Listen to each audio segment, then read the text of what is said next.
večer voščim vam, dragi obiskovalci.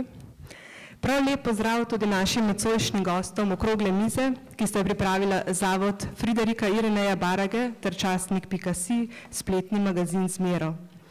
Med nami toplo pozdravljam gospoda monsinjorja Andreja Glavana, novomeškega škofa in predsednika Slovenske škofovske konference ter aktivnega udeleženca izredne sinode v družini, ki je potekala oktobra v Rimu. Gospoda dr. Iva Karžeta, najprej očeta in moža, nato filozofa, katerega premisleke o naši preteklosti in sedanjosti lahko prebiramo v 3. dnevu, častniku, družini in drugod.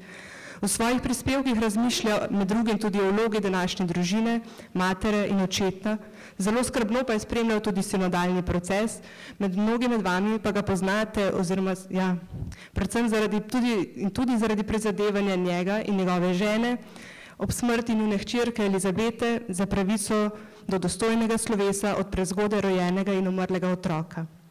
Med nami pozdravljam gospoda patra Branka Cestnika, teologa, filozofa, patra klaretinca, skauta in blogerja, ki je med drugim včeraj sem pogledala zadnjič, ima 1.200.000 ogledov njegov blog, se pravi ga zelo spremljamo. V slovenščino pa je prevedel tudi delo kardinala Valterja Kasperja, kardinala, ki je močno zaznamoval to sinodo. V naši sredi pozdravljam tudi gospoda magistra Leona Marca, publicista, diplomata, doma iz Ajdovščine. Sodeloval je pri ustanavljanju slovenskih krščanskih demokratov, pred časom pa je izdal knjižico za novo tradicijo, v kateri je na nekonvencionalni način razmišljal o aktualnih pastoralnih, zgodovinskih in družbenih izzivih cerkve na Slovenskem. V lanskem letu, ko so bili tako laiki kot duhovniki zaprošeni, da še pred sinodo izpolnijo anketo o najbolj perečih vprašanjih, s katerim se srečuje današnji katoličan, je tudi gospod Marc anketo izpolnil ter odgovore objavil tudi na časniku.si. Pozdravljam pa tudi gospoda dr. Stanislava Slatineka, duhovnika, profesora na teološki fakulteti ter sodnega vikarja oficiala na cerkvenem sodišču v Mariboru. Je doktor civilnega in cerkvenega prava, dober poznavalec vprašanj, ki za kristjane odpirajo civilne razveze zakonskih skupin. Dobro večer še enkrat vsem skupaj.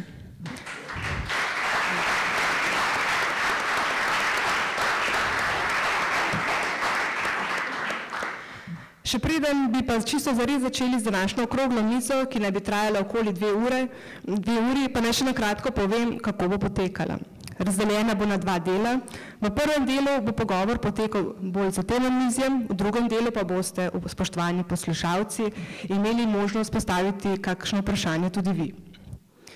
Kot ste morda že iz uvodne predstavitve naših današnjih gostov lahko razbrali, so bili izbrani zato, ker so bili vsi na tak ali drugačen način vključeni v sinodo oziroma aktivno, pasivno, razmišljajoče z objavami in še preden bi morda na začetek, preden spregovorimo o sinodi, njenih rezultatih, bi morda na začetku vsem našim gostom postavila eno vprašanje, ki je res vsem namenjen, in sicer njihov osebni pogled na stanje družine danes. Se pravi, danes se družina sooča z novimi izzivi in bi želela, kakšen je vaš pogled na danes našo današnjo družino v zahodnem civilizacijskem svetu. Morda z gospodom Škofom začnemo. Ja, družina kot osnovna celica cerkve in družbe je žal zelo, lahko rekli, ranjena, napadana že znotraj jo razjeda sekularizacija, globalizacija, nove okoliščine, težke tudi gospodarske razmere, vpliv medijev, tudi novih, recimo, kar pomislimo na internet in to naprej. Skratka, ima zelo veliko, kako bi rekel, težav in zato se moramo tako rekoč, cerkev se čuti poklicana, da jo brani, da jo podpira, da ji obvezuje rane, da ji skratka pomaga, da bi mogla izpolniti to svoje temeljno poslanstvo, ki je torej delo za družine, evangelizacija, da bi lažje vzgajala, da bi lažje prenašala vero iz roda v rod in da bi zakoncem pomagala v teh, bi rekel, novih okoliščinah, ki so eskalirale zlasti tam po letu 65,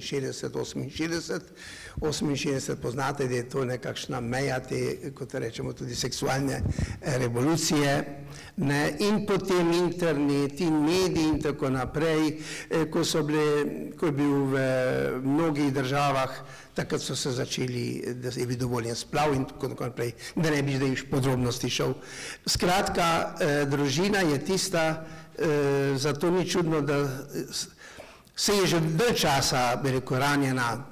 Ampak, pogledajte, Janez Pavel II. Je tako rekoč prvo sinodo, sad tiste sinode bi potem familiaris konzorcijo, sklical sinodo v družini in tudi Frančišek, tako rekoč prvo, kot tisto osnovno skupnost, od katere tako rekoč, kot nam je že Janez Pavel II. Na Adlimi, na slovenskim škofom polagal na srce, to je maternica družbe, to je tista skupnost, od katere zavisi bodočnost, tako rekoč, človeštva in cerkve. Doktor Slatinik. Torej, prisrčno pozdravljeni, se zahvaljujem za besedo, sem Slatinek. Jaz sem prepričan, tako kot duhovnik, da je izredno veliko dobrih krščanskih, katoliških družin, ne samo v Sloveniji, ampak tudi v Evropi. Kot duhovnik se srečujem z njimi na različnih nivojih, recimo kot sodnik na cerkvenem sodišču, kot voditelj ali pa član zakonske skupine, kot duhovni pomočnik v župniji. Vedno znova imam priložnost se srečevati z družinami in vidim, da je izredno veliko dobrih, plemenitih družin, da je v njih ljubezen, tudi vera, lepa vzgoja in mi je na nek način žal, da se o tem premalo govori, da je v javnosti premalo pozornosti na te lepe stvari, da se predvsem poudarjajo rane. Tudi rane vsi vidimo, rane bolj poznamo in je na nek način krivično, tako z moje strani krivično, da mogoče zaradi ran vidimo družino hudo v krizi. Po mojem mnenju pa bi bilo dobro, da bi se izredno poudarjala ta pozitivna vrednost družin, čeprav mogoče številčno jih ni tako veliko kot je ranjenih družin, ampak so pa tisto dobro seme, tisti kvas, ki pa lahko prinese izredno velik blagoslov naši državi, pa tudi Evropi. Hvala. Doktor Krže. Hvala za besedo. Lep pozdrav vsem tudi v mojem imenu. Jaz bi o krizi družine razmišljal mogoče čisto na kratko, malo v daljši časovni perspektivi. In sicer kot v tisti točki, kjer pravzaprav ta preobrat, ki je rečemo moderniteta, skratka novi vek, ta poskus nekega vzpostavitve človeka izven koordinat krščanstva, dosega svoje dno. Se pravi, dosega tisto točko, ko v bistvu evropsko človeštvo ni več sposobno se reproducirati. Skratka, najbolj oprijemljiva točka krize družine se mi zdi demografska kriza. Se mi zdi torej kriza, ki se kaže v tem, da je stopnja rodnosti v Evropi daleč pod stopnjo 2,1, skratka 2,1 otroka na žensko, ki kar omogoča ponovno reprodukcijo, ponovno, se pravi, vzpostavitev izhodiščnega stanja. Mi smo daleč pod to mero. Skratka, se mi zdi, da se v tem kaže dejansko nemoč evropskega človeka, ki se v tem nekako dogaja njegova autodestrukcija. Dejansko je novi vek začel s krizo družine, se pravi, novi vek se začne ravno z napadom na družino. Če pomislimo na Henrika VIII. Angleškega ali pa na Lutra, dejansko se novi vek, ki se takrat začne ravno z napadom na inštitucijo družine, na zlasti nerazvezljivost zakona. In se to skozi cel novi vek stopnjuje vse do seksualne revolucije leta 1968, kot je bilo že povedano, in nasledkov, ki jih sveti Janez Pavel II. Papež imenuje kultura smrti. Ta kultura smrti dosega, kot rečeno, svojo materializacijo v demografskem stanju in svoj absurd v poskusih redefiniranja tega, kaj je družina, kaj je spol, v krizi spolne identitete, v krizi konec koncev identitete človeka. Skratka, v teh okvirih jaz razmišljam o krizi družine in mislim, da v teh okvirih bi morala tudi sinoda leta 15 razmišljati. Hvala. Pater Cesnik. Veliko že bilo povedanega. Tako res je ena paradoksna situacija, govorimo o krizi, kriza je globoka in se še lahko poglobi. Zdaj, kaj bodo prinesle te biotehnologije, ta sposobnost genetskega inženiringa, reprodukcija človeka, kaj bo prinesla politika, ki bo nasedla tem biotehnologijam in jih razglasila, za zveličavne, to si skoraj ne upamo niti razmišljati o tej prihodnosti in ta prihodnost človeštva je lahko dokaj mračna. Po drugi strani pa tudi kakšne raziskave med mladimi kažejo, da visoko cenijo kaj? Družino in prijateljstvo, še vedno. Imaš ta paradoks, po eni strani, torej, kriza družine in tudi neka nesposobnost živeti družino, jo ustvariti strah, ustvariti lastno družino, po drugi strani pa še vedno hrepenenje po družini. Družina je nekaj lepega, čuti človek, da je poklican v to. Tako je v enem takem paradoksnem stanju današnji človek. In zdaj, kaj bo zmagalo? Jaz mislim, da tudi hrepenenje po družini je ena velika sila, ki lahko na koncu vendarle se dvigne v ljudeh in premaga tudi vse te skušnjave in nevarnosti, ki zdaj družini pretijo. In temu hrepenenju treba zaupati in določene stvari, ki se dogajajo zdaj na Zahodu, že kažejo to. Recimo, ta francoska prebuja, milijon ljudi, večkrat v zadnjih 2 letih je bilo milijon ljudi na ulici, če berete naše medije, tega ne boste zvedeli, ker to je filtrirano, to se ne sme vedeti v Sloveniji, milijon ljudi v podporo klasične družine. In to Francija, vedimo, Francija je izvoznica idej, še vedno. In lahko počasi njene tiste prvi koraki, ki jih stori, počasi tudi se prenesejo v druge dežele. Tako da upanje ne smemo izgubiti.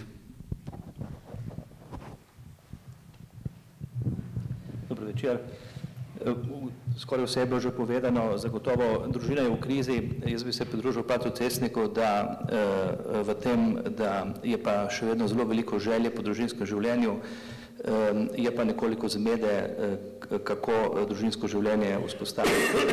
In druga misel, ki se mi zdi pomembna, vsaj v Sloveniji, vidimo, da v Franciji je nekoliko drugače, vsaj v Sloveniji je edini glas za družino, glas cerkve, kar je zaskrbljujoče, ker vsaka družba, ne glede na to, ali je sekularna ali ne, bi se pač morala zavedati, da za socialno kohezijo, za njen obstoj je družina pomembna, sicer mogoče družina nekoliko drugače opredeljena, kot jo bi morda za tem omizjem, pa vendar, da je družinska skupnost nujna za stabilnost družbe.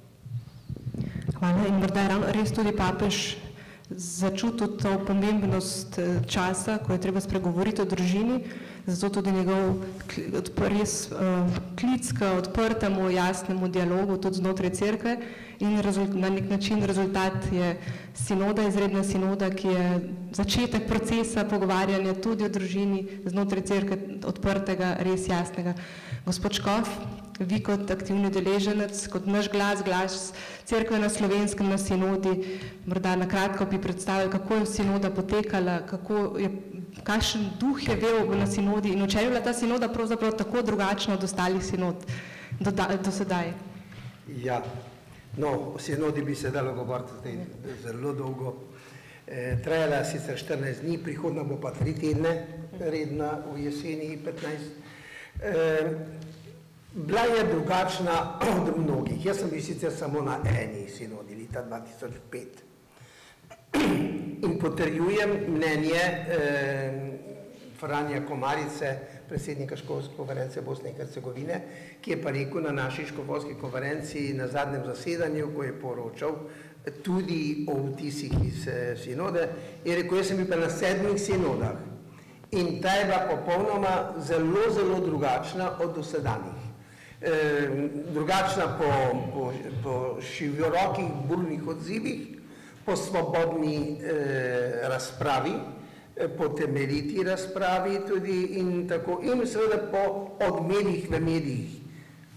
Tako rekoč po vsem svetu je zelo odmevalo, kot veste, posebno je bila mogoče nekaj posebnosti, kar je zanimivo, prispevalo tudi vzdušje, oziroma prispeval papež sam, ki je bil zelo sproščen, zelo svoboden, sprejemal, tako rekoč, mi smo mislili, kako bomo ga morali sprejeti. Je pa on sprejemal, ko smo prihajali v sinodalno dvorano, je on tako rekoč vsakega, malo manj kot vsakega pozdravil tam in izredno sproščeno protokolu potem v odmorih, ko je z nami jih preživljal in ko je šel na kavo, ko je šel na okrepčilo in tako polurno. Sinodalno zasedanje je trajalo, ob 9. smo začeli z dnevno molitveno uro, petjem, peta je bila, potem do pol 11, po 11 pauza do 11 in potem spet intenzivno delo do pol 1. Začeli smo popoldne spet ob pol 5 in do 7 brez pauze. No, tako ta potek. Vzdušje, pa veste, je bilo od vsega začetka nekoliko napeto, zato so poskrbela Želina Menta z raznimi predlogi, potem prispevki škofovskih konferenc, ki so se do konca januarja zbirali ta naša poročila, ki smo jih poslali v Rim, in potem že zlasti na prvem konzistoriju v februarju, ko je, da ne vem, ne bom čist natančen mogoče, da je papež pooblastil ali tajnik sinode Valterja Kasparja, da je bil edini poročevalec o prihodnjih teh dogodkih oziroma debatah, vsi ostali, noben drug ni nič poročal in seveda to je potem nekako začelo paro pod pokrovko dvigati in potem vse do sinode so bili ti odzivi, nekateri zelo burni, na njegove predloge se je o tem debatiralo, ampak drugače vzdušje je bilo prijetno, če se tako vzame. Papež je znal to tako vse lepo že v uvodnem nagovoru, nas je spodbudil, bodite pogumni, bodite jasni, bodite odkriti. Meni, sam je rekel, meni je po tistem konzistoriju nekdo rekel, sveti oče, nekateri ne upajo govoriti, ker se bojijo, da bojo prišli v nasprotje z vami nekako, ne. In je rekel, ne, govorite jasno, odkrito in tako, in se nič ne bojte, ne eni, ne drugi. Sinoda poteka in bo potekala su Petro, se pravi pod Petrom in ob Petru, ali ne, tako da je papež garant, da ne bo nič proti dosedanjemu oziroma nauku cerkve, vendar spodbujam vas k odkritosti, ker samo tako rekoč lahko prinesemo neko se pravi zdravilo, ne? Ker pogledajte v zdravstvu. Nič ne pomaga, vse ste zdravi, vse v redu. Ne. Treba je diagnozo narediti, treba je rane izčistiti, treba je rane ozdraviti, potem pa povezati in skušati pomagati in zdraviti. Tako da to je bilo ta odkritost, ki je več pogodil. Hvala. Na sinodi ste sprejemali tudi sklepe? Se pravi, so bili sprejemali ste tudi sklepe? No, to se je tu bolj pa še če povem samo mogoče okvirni potek. Potem, ko se je prebralo na začetku, je Baltiseri, to se pravi ta tajnik, generalni tajnik sinode, prebral nekakšno povabilo, sestavo, namen in tako naprej, bolj tehnične zadeve, je potem kardinal Erdős, ki je bil za to pooblaščen, madžarski primas, imel nekakšen povzetek teh predlogov, ki so se zbrali in so bili prezentirani v instrumentum laboris. Potem se je pa začelo 4 dni, 5 dni debate, ko so škofje vsega sveta, 180, predsedniki ali pa podpredsedniki škofovskih konferenc imeli svoje prispevke. In med njimi jasno ne samo ti, tudi kardinali, se pravi vsi, kar nas je bilo tam, okrog 60 kardinalov, vsi kurijski, tam kar je predsednikom, voditelji uradov, in vmes je bila še možnost pripomb na posamezne prispevke. In to je bil prvi teden, potem smo imeli 2 dni soboto in nedeljo prosto in v tem času so eksperti pripravili to poročilo o teh poročilih. Tisto poročilo, kot veste, kot tisti, ki ste spremljali sinodo, je potem zbudilo veliko razburjanje, ker je bilo preveč, to se pravi, že vključevalo nekatere novosti, ki so se jih nekateri ustrašili, in ker so se bali učinka domin, se pravi, če eno stvar spremenimo, bo šlo še drugo, nikam, ne vem kam. In zato so nasprotovali, zakaj ste to objavili, še toliko bolj, ker so nekateri novinari pa že zagrabili od Amerike do Evrope, vse povsod, kot sem rekel, da je bil odmev izreden. Cerkev je to dovolila, cerkev bo to dovolila, cerkev bo to spremenila, pretirani apetiti, pretirana pričakovanja in zato je bilo razburjenje toliko večje.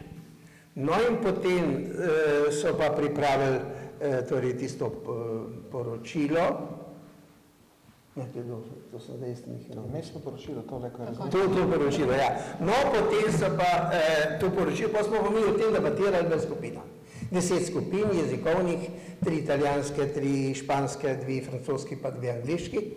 V 10 skupin smo se razdelili in smo delali potem ponedeljek, torek, sredo, četrtek. In se pogovarjali podobno kot prej, po istem urniku. Tam so potem smo šli od člena do člena, se pogovarjali, kaj velja, kaj ne velja, kaj je pretirano, kaj je nevarno, kaj treba spremeniti, kaj treba dopolniti, katero besedo zamenjati, prav na kakšne podrobnosti je šlo. In glasovali tudi o vsaki spremembi, ki bi se vnesla, ali pa bi se nekaj črtalo, kako smo glasovali. V skupini glasovali. In jasno, tam si najbolj pokazalo, v dvorani se to ne vidi, tam se je pokazalo, da so duhovi nekoliko, kot pravimo, razdeljeni. In no, potem so pa ta poročila teh skupin, vsaka skupina imela moderatorja, ki smo ga izvolili na začetku v skupini. Moderatorja in nekako asistenta, ki je zapisoval te spremembe. In mi smo izvolili nadškofa iz kadra, novega podpredsednika Evropskih škofovskih konferenc, ki smo ga pa 4 dni prej, pred to sinodo v Rimu tudi, ki smo bili izvolili. Ampak on je bil samo en dan, bolj pa zbolel. In potem je moral namestnik njegov prevzeti, to je pa bil pa nadškof Palija, ki je pa voditelj sicer papeškega sveta za družino, torej kompetentna oseba. In ta poročila so se potem zbrala, v soboto so potem se to prebralo, vseh 10 poročil in jasno, ta poročila so pa že, če smem tako reči, zelo umirjena, že precej spremenjena. primerjali s tistimi, kar je bilo. Ne? In jasno so pa tako zahtevali, zlasti tisti, ki so bili prej proti objavi tistega prvega poročila, so rekli, zdaj pa treba to objaviti, da se zaustavi nekoliko to, kar je šlo kot tsunami po vsem svetu. In potem je rekel, da prvo nisem mislil, da bo to objavili. Pa je pa papež sam rekel, ker niso objavi. In tudi potem, ko smo to imeli, tudi glasovanje z vsemi številkami, koliko jih je bilo za in koliko jih je bilo proti. Glede teh delitev so mnoge ocene pretirane, nič ni prišlo do nekega razkola, bojev. Od 62 členov, kot na koncu bilo, prej jih je bilo v tistem prvem 58, pa so neki še razčlenili. In od 62 členov smo pri vseh dosegli skoraj popolno soglasje, en glas proti, 2 glasova od 182, en glas, 2, 3, tudi 10, tudi 20, recimo, ampak to ni dejansko nič. Samo pri 3 členih nismo dosegli dvotretjinske večine. Dvotretjinska večina je velika večina, v katerem parlamentu je pa dosegajo. Vsakih par let doseže recimo za kakšen zakon. Tako da mi smo pa dosegli to. Dejansko skoraj popolno soglasje glede večine. Res pa je, da so to tiste zadeve, ki so vzbudile največ protestov ali pa, kako bi rekel, bojazni. To je status oziroma stanje ločenih in ponovno poročenih oziroma njihovo prejemanje obhajila in zakramentov, torej tudi spovedi, potem odnos, ampak dejansko ni bilo tako pereče, odnos do homoseksualcev, ker tam itak ni bilo nobenih dvomov, nihče ni karkoli zagovarjal, da bi morali dopustiti kakšne zveze, ki ta zgleda. Je bilo popolnoma jasno, da v primeri z zakonom božjim, naravnim, med možem in ženo, se to ne da primerjati. Moramo pa seveda, tresala so se pa mnenja, ko je bilo kakšen pa odnos do teh oseb imeti. In tako kot je v katekizmu katoliške cerkve, je bilo rečeno, jih je treba vendarle spoštovati, imajo svoje pravice, človečanske, tudi v cerkvi, kako imajo lahko svoje mesto, imajo svoje človeške kvalitete in druge darove, vendar je bilo za nekatere že to preveč, recimo, tako da zato ni bilo sprejeto, oziroma 62 je bilo proti tistemu členu, medtem ko pri obhajilu ločenih je bilo pa 74 proti. Morda bi tleja navezala ravno naprej na naslednje vprašanje, namreč ravno o teh 3 sklepih oziroma o teh 3 točkah v bistvu je bila javnost, ki ni dobila dvotretjinske večine, je pa prav ta vsebina teh sklepov je bila v javnosti medijsko, tako kot ste že vi povedali, medijsko najbolj izpostavljeno, pravzaprav vprašanje ločenih, ponovno poročenih, vprašanje istospolnih v cerkvi. Se pravi, tle vprašanje morda za gospoda patra Cestnika, se pravi, kje neke stočnice je dal tudi že gospod Škof, se pravi, kje sinoda vidi mesto teh 2 skupin. V mestnem poročilu, tako kot je že gospod Škof omenil, ki je bilo predstavljeno javnosti, se je zdelo, da je cerkev na široko odprla vrata, tako ločenim, ponovno poročenim kot istospolnim. Se pravi, kako bi lahko rekli, če uporabljamo morda grob izraz, kakšen je pravzaprav bil izkupiček na koncu te izredne sinode zanje? Pravzaprav, kje pravzaprav v cerkvi sedaj ti so? Ja, zdaj, pravilnik o škofijski sinodi iz leta 97 od Svetega sedeža pravi, da sinodalna besedila nimajo nobene teže, če ni od spodaj podpisa škofa. In šele noben sinodalni akt nima teže, če ni škofovega podpisa na koncu. In tudi ta besedila nimajo papeževega podpisa. Papežev podpis bo na koncu. Tisto bo potem merodajni dokument. Take razprave, ko so pa to danes, pa so fajn trenutki, ko prispevamo v cerkvi, da o tem razpravljamo. In na svoj način sodelujemo v sinodalnem procesu.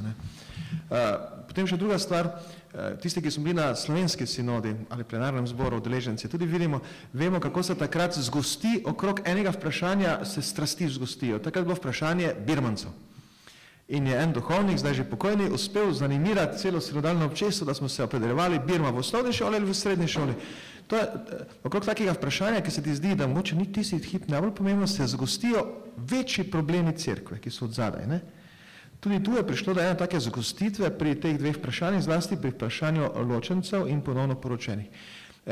Kriv je na nek način Walter Kasper, ker je to sprožil februarja na konsistoriju, ne? In se je takrat že to začelo pripravljati in tako. Zdaj, eno je sigurno, sinoda bo na koncu spostavila eno bolj intenzivno pastoralo za tiste, ki jim je zakon razpadel. V to smer se jasno kaže. Ne? Da se tudi mi rešimo nekega janzenističnega pristopa do ločencov. Pa da gledamo v njih skoraj da izdajalce ali pa sedite, ožigosane. To bo sinoda gotovo nam dala ene dobre smernice. Potem tisti naslednji korak, obhajilo ja, obhajilo ne. Pri nas se je z gostilne ven en ločenec na župnika lani. Zdaj nam boš pa papež, nam bo pa pusto dati, da nam boš mogel dati hostijo. Hočem povedati, ta debata prizadene mnoge ljudi. Tudi oddaljeni kristjan, naenkrat ne, je morda bil oddaljen ravno zato, ker je ločen. In to svojo ranjenost čuti in se ve, da več k mizi ne more, k evharistični mizi in se potem oddali od cerkve. Ne. Torej, pričakovanja so zato velika v mnogih ljudeh. Kako bo zdaj to šlo? Ali bomo šli v smeri pravoslavne, primera pravoslavne prakse, ampak tudi tam ni preprosto. Zadnjič je škof Lipovšek prišel in je rekel, ja, saj imajo to prakso, da lahko ločenec pride k obhajilu. Potem pa pokazal en članek, ki je rekel, 14 pogojev je, oziroma 14 filtrov. Spokornih, pravnih, ne, nekih filtrov, postopkov, da enega potem mu blagoslovijo tisto zvezo, nekako dovolijo in ga pripustijo k zakramentu. To ni hec. Ne, tako da to še pa ostaja odprto. Ampak velika pridobitev bo, jaz sem pravim tako vsaj za slovenskega zornega kota, če preskočimo ali pa premagamo janzenistično obravnavo teh ločencev. Hvala. Če se še morda malo zadržimo za nekaj trenutkov ravno v tem medijskem delu sinode, ker smo res, vsaj tudi v slovenskih medijih, pa verjamem, da tudi v drugih medijih, bili prisiljeni brati pravzaprav največ ravno o tem vprašanju oziroma vprašanju istih spolnih in tudi močno se je razvnela debata oziroma govor o tem, tako kot je že gospod Škof tudi omenil, da nastanku dveh struj znotraj cerkve, se pravi tradicionalistih in pa progresivcih, ki bi naj bili naklonjeni spremembam in zdi se tudi, da mnogih vernikih je bilo res zaslutiti nekakšen strah, da bo cerkev zdaj svoj dosedanji nauk popolnoma obrnila na glavo.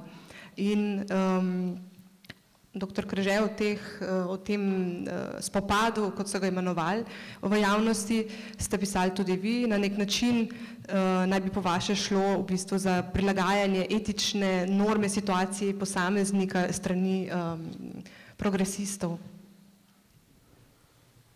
Ja, to je očitno. Skratka, dobro, zdaj je samo, če smem, pater Branko, janzenizem, mi večkrat govorimo o janzenizmu kot in ga enačimo z rigorizmom.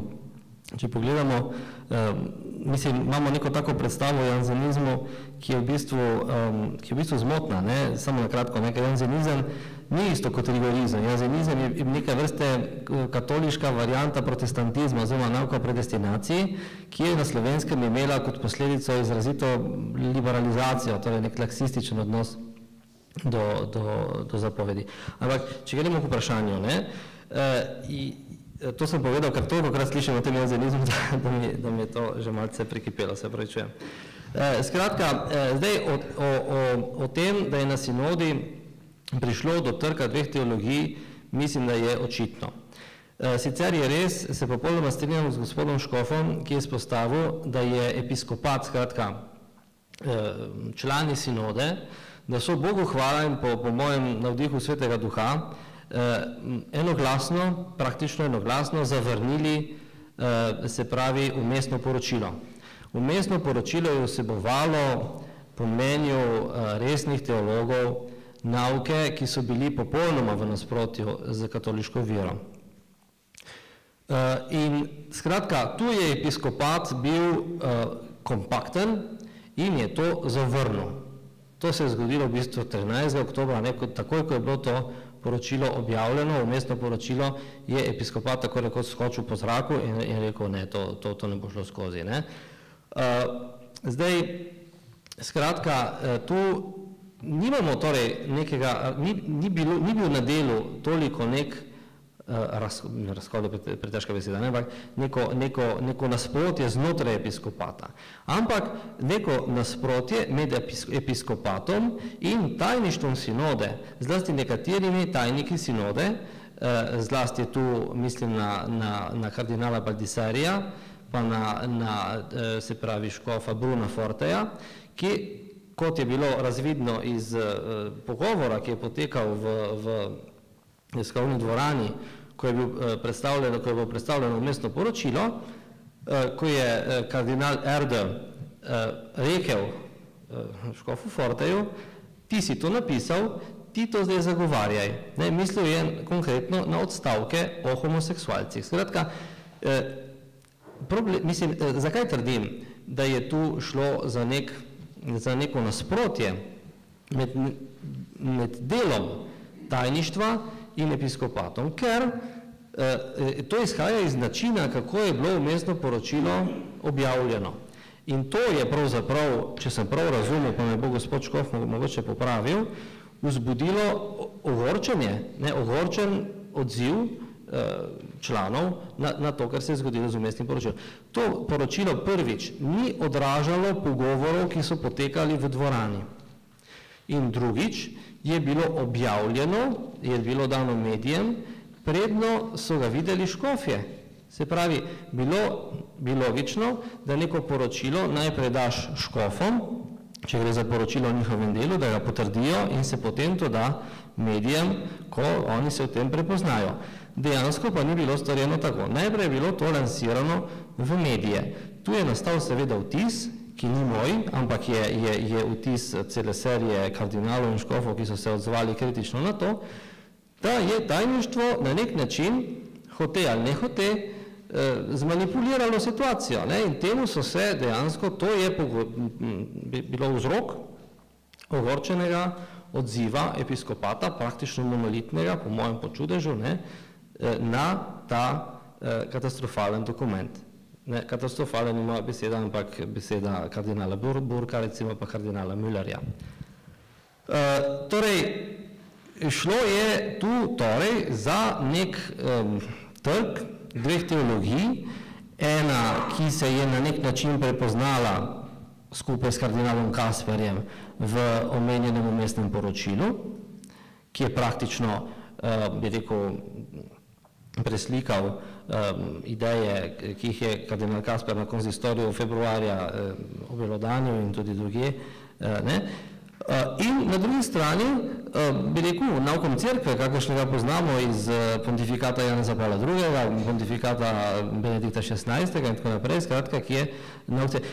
Ne pojasnim, kaj se mi zdi, recimo, iz teologije, zdaj sem omenil samo ta vidik, kako je bilo to objavljeno. Če se za trenutek ustavimo pri teološkem problemu, kaj je recimo neka stvar, ki nikakor ni združljiva z naukom vere? Da recimo v paragrafu, se pravi 50 vmesnega poročila, je rečeno, da mora cerkev sprejeti, accettare in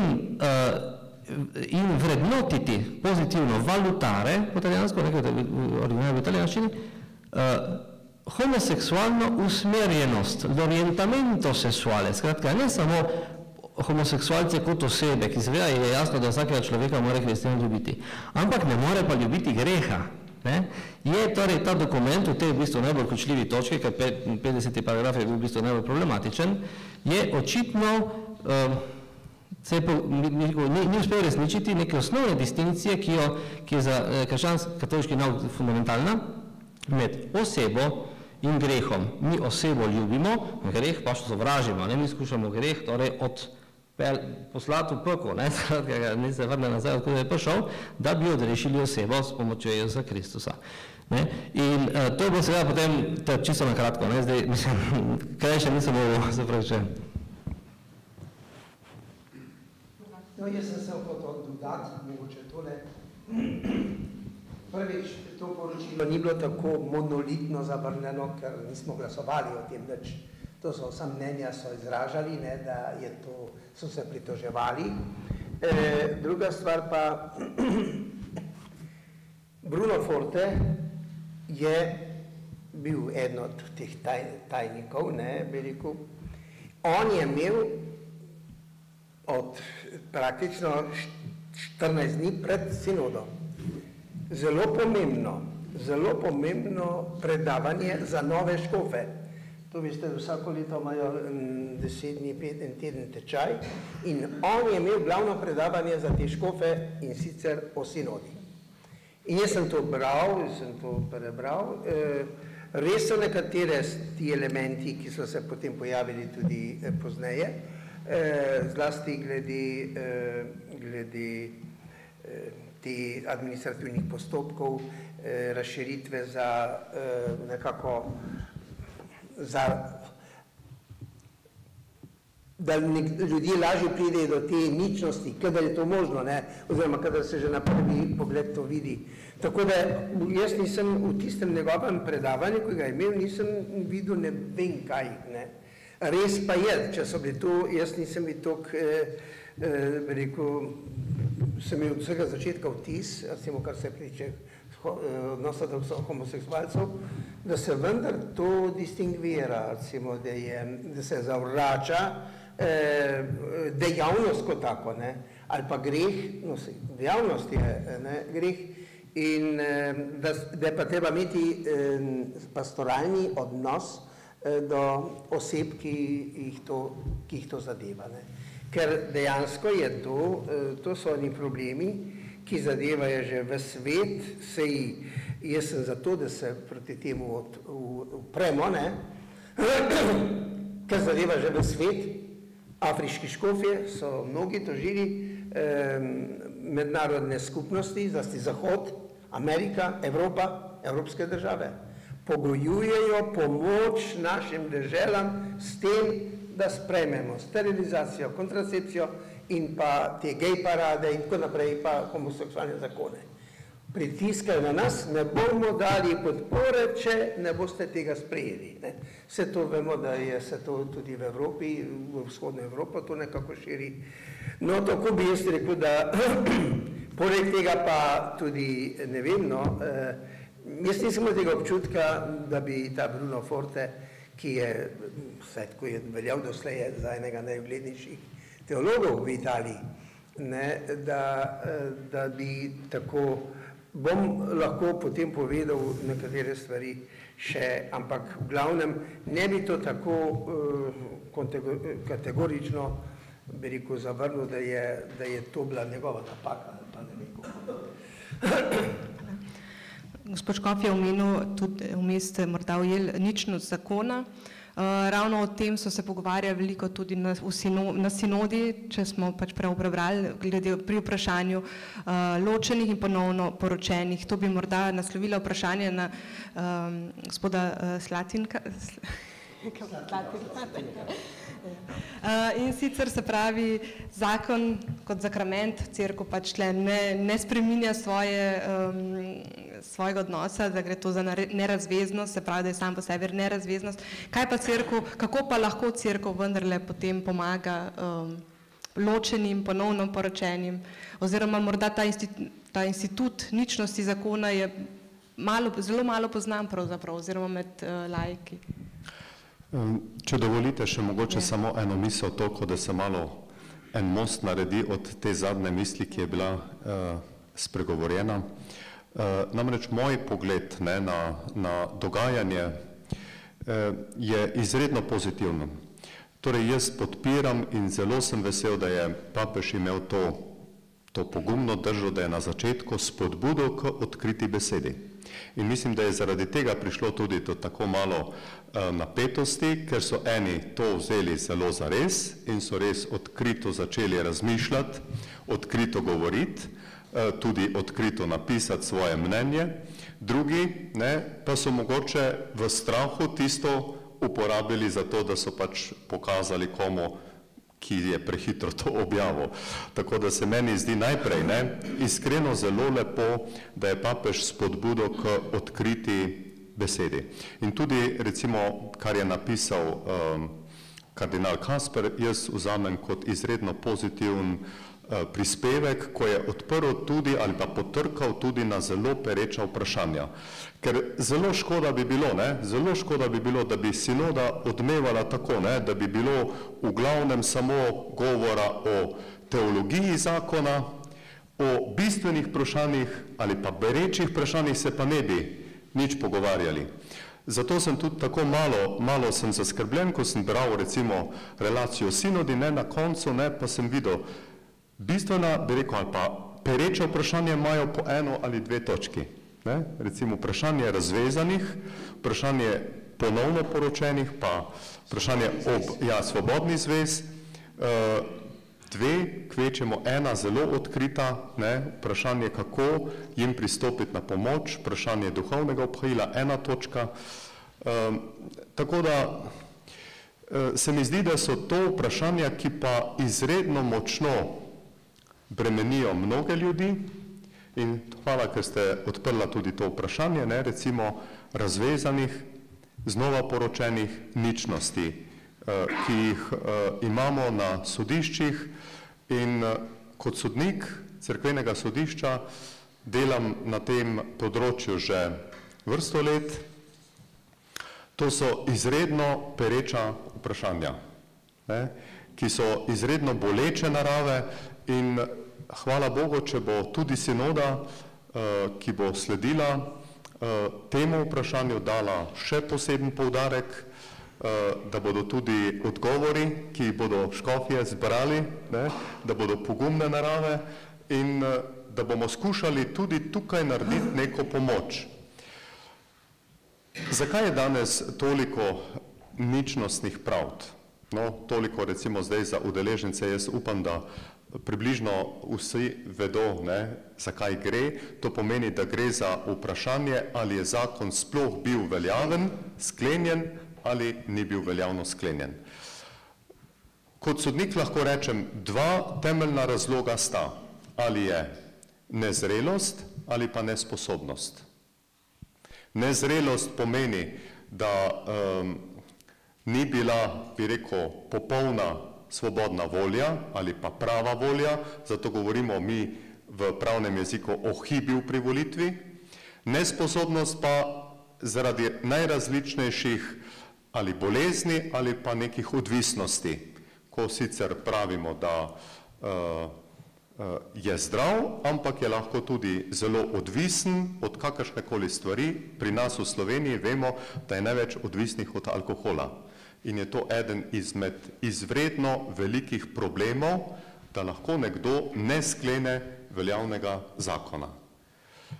Če gledam številčno, mi na leto, ne bom rekel na leto, ampak bom rekel na 10 let, rešimo samo v mariborski škofiji okrog 130 do 140 primerov ugotavljanja ničnosti zvez.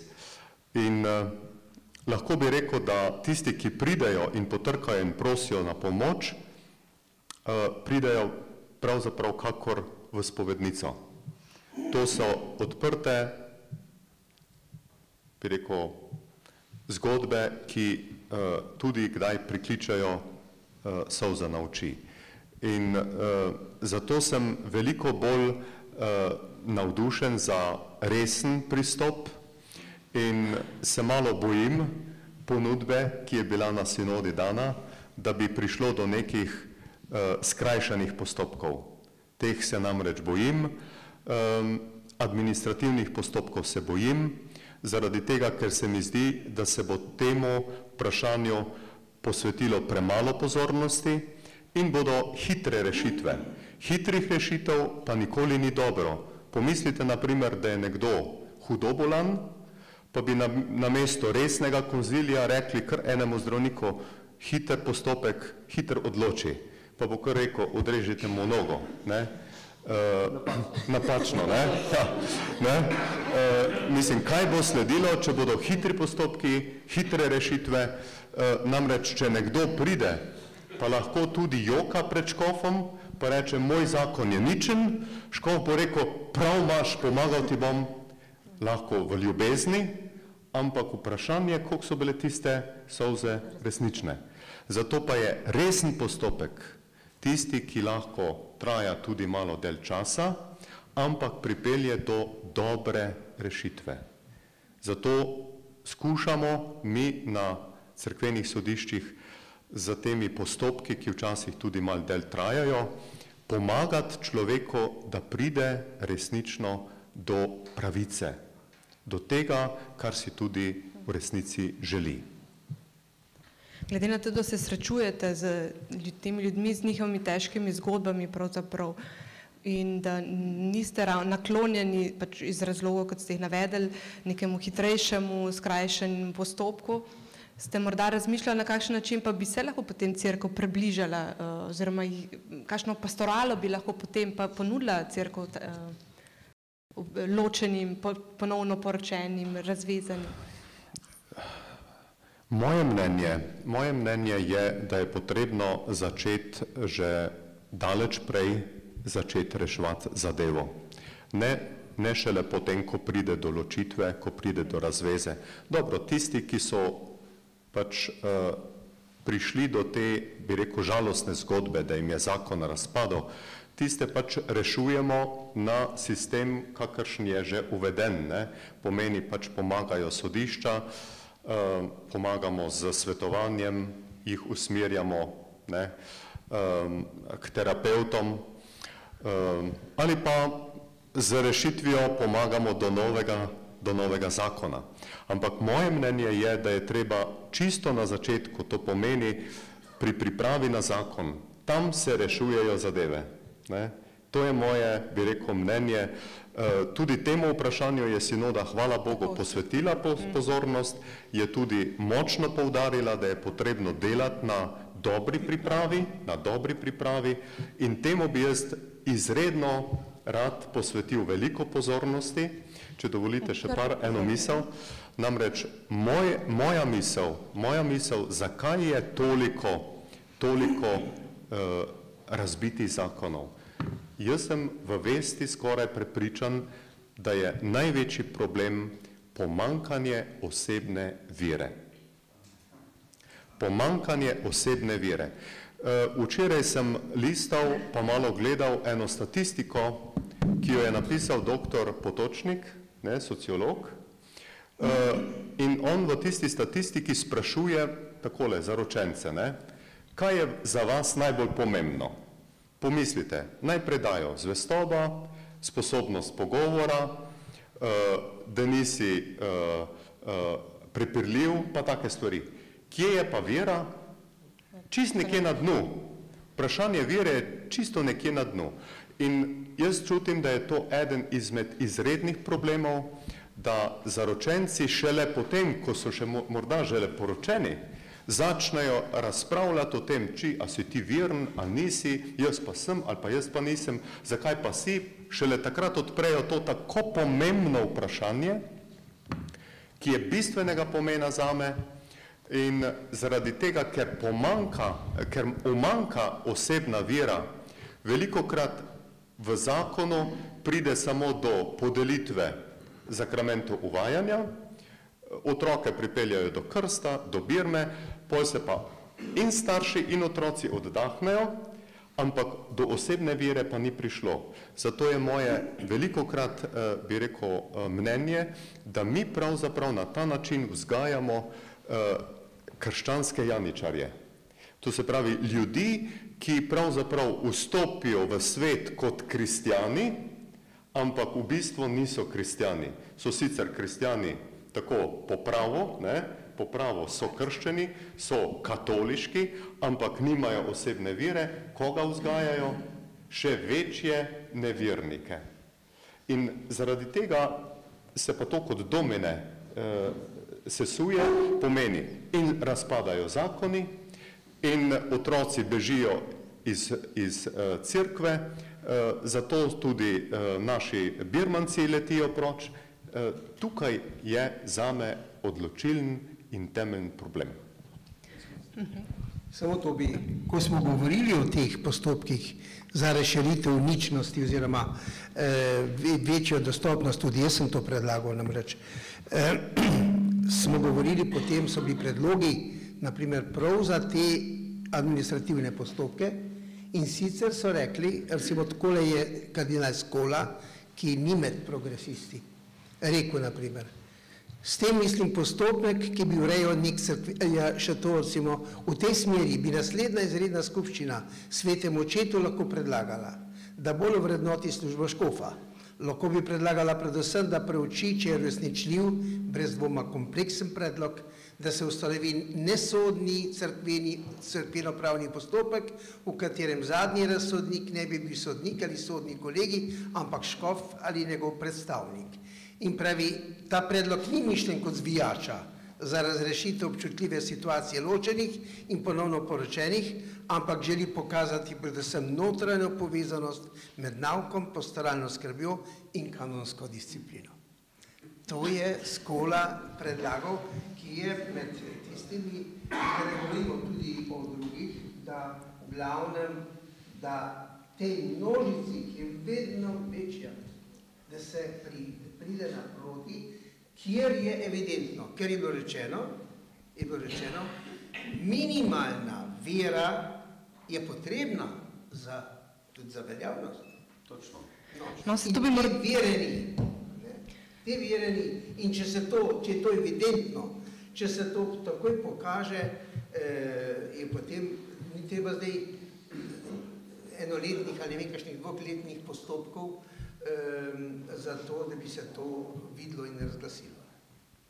No, tu bi se ravno navezala morda na to, kar ste že povedali gospod Škof in kar je dr. Slatinek povedal, se pravi, pomembna je vera. Pomembna je osebna vera, vero pa dobi otrok lahko že v družini, tam se uči vere, tam vidi, če vidi mamo, če vidi očeta, če dobi vzgled, ne samo besede, ampak tudi njunega življenja v veri. In se pravi, smo prišli k temu središču, čemu je bila tudi sinoda namenjena pravzaprav družini, kot temeljni celici, osnovni celici, ki danes pač v izzivih časa nekje izgublja pomen oziroma ga ponovno odkrivamo. In tu bi morda vprašala magistra Marca kot očeta, kot moža in podoba, se pravi, preteklosti je bila neka podoba družine idealizirana, danes pač tudi znotraj cerkve lahko govorimo tudi malo drugačni družini, ranljivi družini, ki je krhka lahko napram zunanjim izzivom. In nekje ste vi zapisali, da družina v sedanjem času je tarča relativizacije, na drugi strani pa ji cerkev ponuja nedosegljive ideale, za katere se zdi, da niso za ta svet. Laikom družini se zato pogosto zdi, da cerkev ne pozna in ne razume njihovih stisk ali jim celo nalaga bremena, ki jih ne zmore nositi. Se pravi, in kako vi vidite, se pravi, družina, pomen družine, pravzaprav tudi za prenos vere? No, definitivno družina je izredno pomembna za prenos vere, o tem ni nobenega dvoma. Mal bi se navezal prej, kar je bilo rečeno o sami sinodi in bi potem prišel nazaj k vprašanju družine.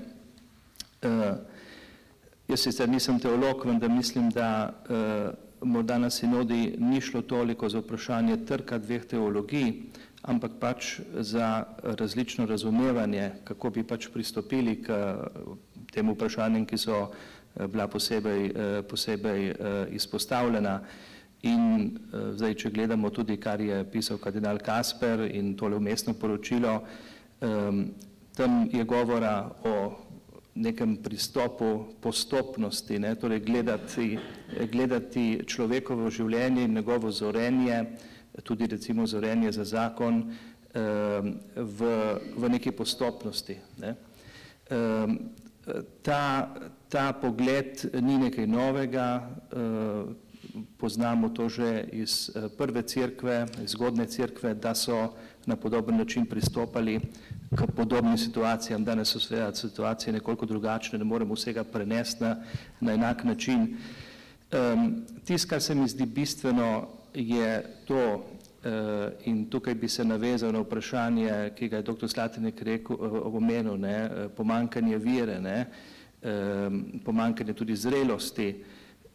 Zdaj, ali naš vzorec pastorale, naš vzorec pastoralnega dela v župniji vzgaja ljudi na tak način, da postanejo zreli za zakon, zreli za družino in podobno, ali pridobijo pravo osebno vero. Tukaj je prišel vendarle v krizo ta tradicionalni model vernosti, ki se v tem sodobnih okoliščinah, ki postavijo človekovo vernost na verjetno težje preizkušnje, kot je bilo to recimo pred 100 leti, se ta model pač ne obnese ali pa pogosto ne obnese. Tako da mislim, da je, ko govorimo o vprašanjih družine, je treba pogledati tudi na to, kako vzgajamo v veri v sami župniji. In del tega vzorca življenja župnije je tudi to, ali je župnija sposobna sprejeti ljudi, ki si iskreno želijo biti del cerkve, vendar pa živijo v situacijah, ki jim rečemo kanonično, regularne in podobno, ali pa so naše župnije takšne, da so popolnoma nekompatibilne za takšne ljudi, ki ne ustrezajo tem. O tem papež Frančišek zelo veliko govori in mislim, da nekaj uporablja izraz, da moramo iti tako duhovniki kot seveda tudi verniki ven iz svojega območja ugodja. In del tega odhajanja z območja ugodja je tudi sprejemanje ljudi, vključevanje ljudi, ki ne popolnoma odgovarjajo temu, bi rekel, standardu slovenskega katolika. In tukaj mislim, da je zelo veliko še treba narediti. Toliko za enkrat. Hvala. Včeraj sem slišala patra Cestnika, ko se je spraševal, ali bo župnija vse bolj skupnost družin. Ja, to so zdaj taka razmišljanja, ki so tudi v okviru sinode, pa se tudi je potem notri zašlo, torej razmišljanje, če bo prihajalo do tako velikega pastoralnega poudarka na družino, kot zdaj izgleda, da se ta pastoralni poudarek seli vedno bolj na družino. Tak pred 100 leti, recimo kot ljudski misionar, vem, pred 100 leti so bili misijoni stanovsko naravnani, stanovski govori in je bila ta močna zavest stanov, moški, ženske, smo ločevali moške in ženske, da smo jih nagovorili in obdelali misionari. Zdaj jih pa skupaj tiščimo, poudarjamo njihovo družinskost, imaš predavanje za starše, pa so otroci včasih kar zraven, pa jih ne napodiš ven, recimo. Torej, ta premik k družini, ki ga je zelo teološko, močno, pravzaprav Janez Pavel II. Postavil, kaj bo to pomenilo za podobo cerkve v prihodnosti? Po drugi strani pa tudi manjka duhovnih poklicev, tako da klasična mreža župnij bo tudi spremenjena, že zaradi pomanjkanja duhovnih poklicev, obenem bomo dali poudarek na družinam in to vodi k tistemu pojmu, ko rečemo eklezija domestika, ali domača ali pa hišna cerkev. To je en tip organizacije cerkve, ki je bil v prvotnih stoletjih, prvih stoletjih prisoten. Cerkev kot neki, torej lokalna cerkev kot neka povezava nekih hiš ali pa nekih družin, ali pa ena močna družina, pri kateri se zbirate skupaj in molite. To je tudi ena taka, to ni nekaj čisto novega. Blaženi Anton Martin Slavšek je tudi napisal Domača služba Božja, leta 1858. Družina, ki doma opravlja Božjo službo, torej skupaj moli, in to je tudi neki pojem tele hišne cerkve. Pač to je ena perspektiva, ki bo nekako, lahko pride tudi sama po sebi, ne da bi mi preveč dosti načrtovali, ampak iz danih razmer. In to tudi je bila ena izmed tem sinode. In to je tudi pri Kasperju v tej knjižici eno poglavje o domači cerkvi. Tako da je to še za videti, kako bo to šlo. za kaj zapovedati, ne. Torej, jaz bi bil zelo srečen najprej, ne, če poleg tiste knjižice, ki smo jo videli tam, ki si jo prevedel ti, ne, skratka, kardinala Kasperja, bi bila v slovenščini prevedena recimo še knjižica kardinala Müllerja, recimo Upanje družine, ali pa še bolj temeljita študija prav o temi obhajila ločenim ponovnim poročenim, je za zbornik dejansko ostajati v Kristusovi resnici. Ne, jaz priporočam res našim založbam, da bi lahko tudi jaz prevedem, če ne bo nobenega drugega. No, v glavnem, jaz bi eno stvar bi povedal, glede na to, kar je bilo rečeno, ne. Sinoda, ki smo ji bili priča, je bila sinoda, ki se je vendarle osredotočila okrog problemov, ki strogo vzeto niso problemi družine. Ne? Se pravi, družina, homoseksualci ne tvorijo družine. Ne? Ločeni, ponovno poročeni, to so v bistvu se pravi, gre za neko družino v razpadanju. Ne? Skratka, kardinal Müller v tej knjižici izpostavlja, da je na nek način škoda, da ta sinoda se ni osredotočila okrog resničnih problemov družine. Jaz imam 4 sinove, živim družinsko življenje in se mi zdi, da recimo so teme, ki bi morali biti odprte, pa jih sinoda ni odprla, ki so bistveno bolj pereče.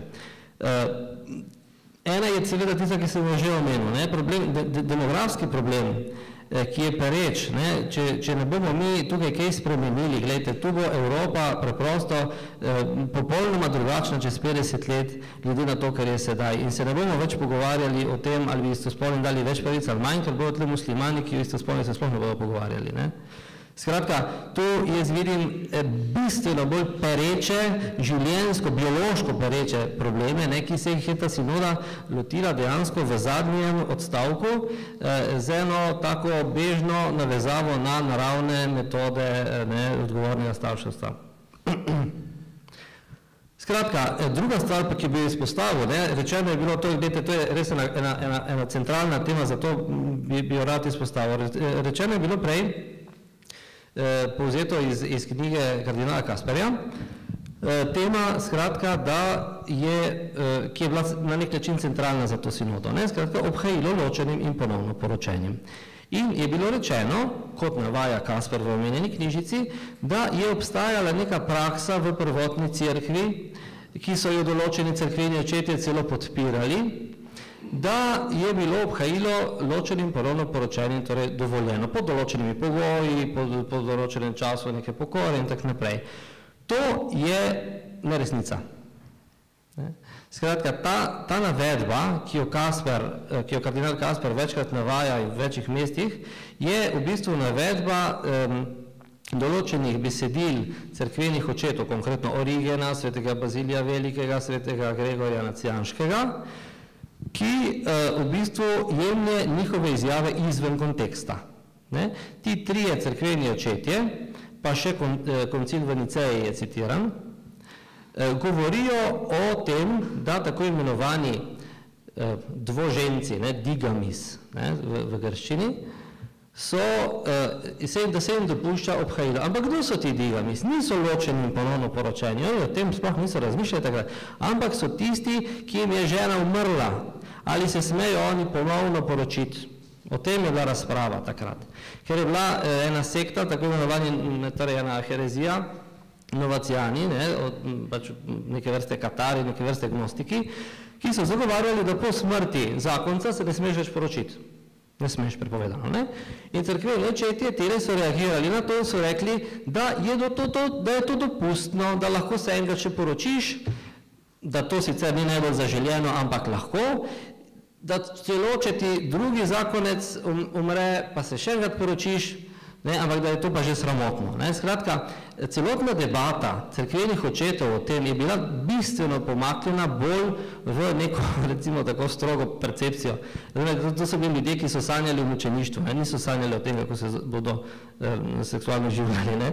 Skratka, tle je šlo dejansko za eno popolnoma drugačno problematiko, kontekst, ki ga, se pravi knjiga Kasperjeva noče ali ne ve zapopasti. Naj dodam kot potrditev tega, kar govorim, ne boste mislili, da govorim na pamet, mimo grede, to piše v teh dveh knjižicah, ki sem jih tu omenil. Emeritirani papež Benedikt, to je zanimivo, ne, je nedavno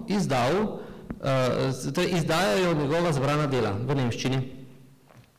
In so v tem zadnjem zvezku, ki je bil izdan, je objavljeno tudi eno predavanje iz leta 1972, ko se je takrat pač profesor teologije, 45 let je imel Jozef Ratzinger, zavzel za obhajilo ločenim in ponovno poročenim.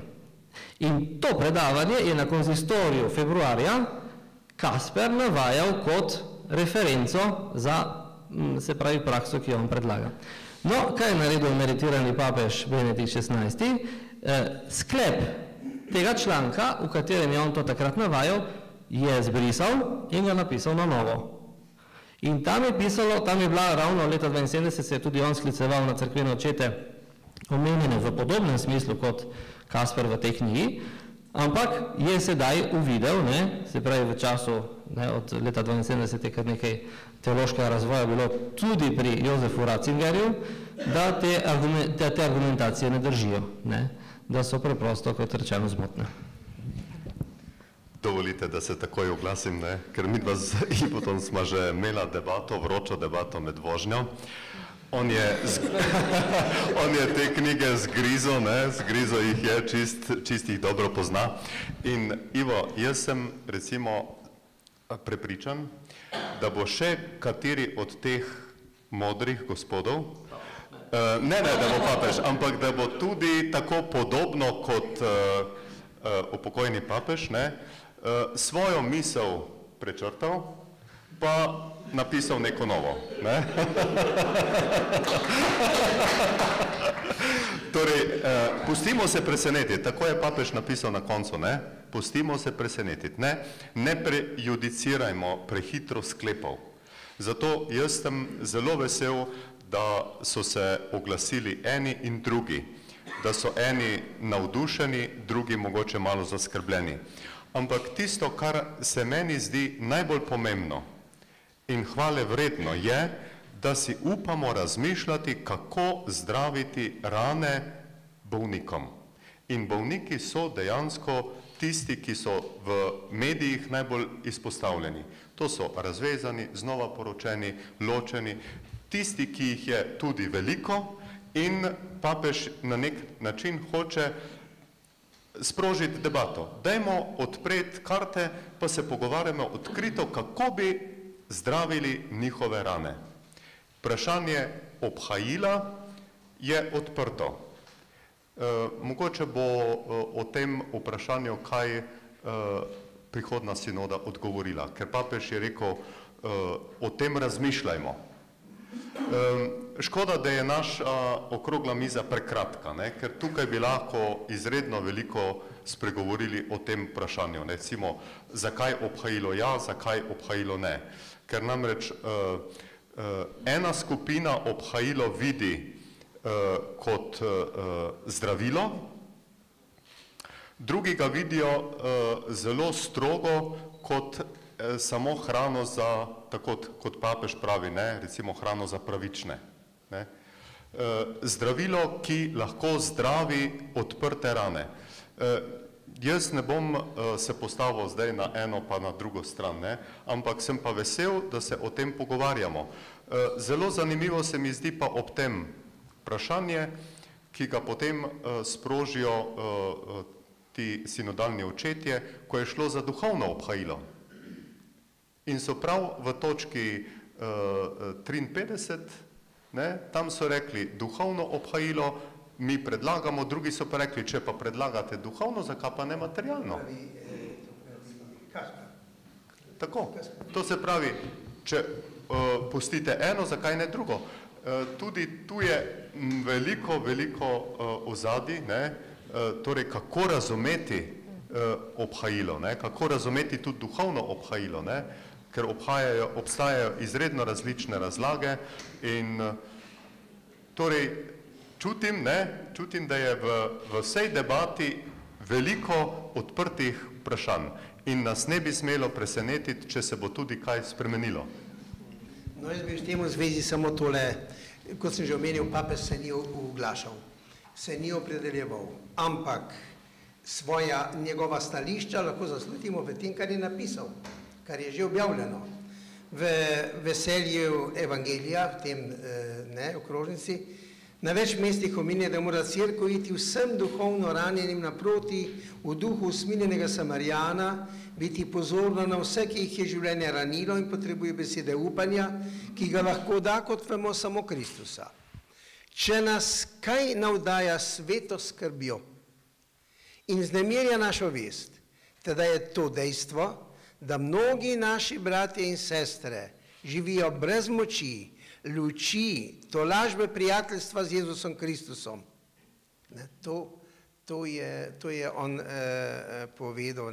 In Bruno Forte pa je tam škofom tudi rekel, da moramo tem ranjenim osebam dovoliti, da obvežejo rane, ozdravijo in ponovno začnejo hoditi skupaj s celotno cerkveno skupnostjo in tako naprej.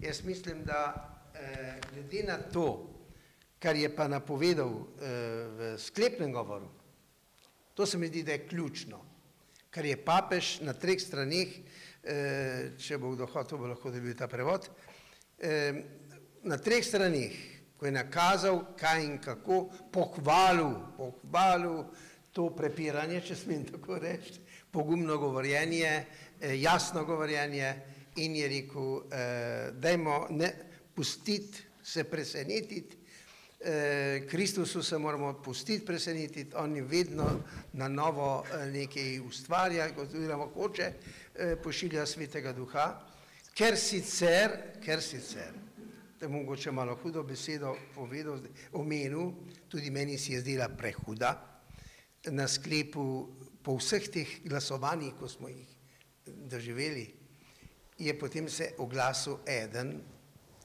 od nadškofov in je rekel, Sveti oče, pričakoval sem, da boste kaj intervenirali, ker se mu je zdelo, da je vse skupaj bilo, kako bi rekel, za manj.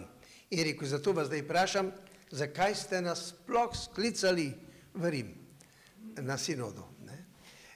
No, ampak v skladu, to je še on prej rekel, potem se pa mi zdi, da je odgovoril papež, prav v tistem zaključnem govoru, je tudi njemu odgovoril, da ne bo ostalo vse tako, kot je bilo pred 30-40 leti. Tako da, kaj pa bo, pustimo se presenetiti, kaj še bo. Zdaj pa mislim, da je čas za vprašanje. Tako, kar vidimo, se je veliko vprašanje odprlo, tudi sinoda odpira. Čas nam hitro beži, imamo še kar nekaj tem, ki bi jih želela, saj jaz izpostaviti, da se o njih pogovarjamo, predvsem res o družini, nove evangelizacije družine.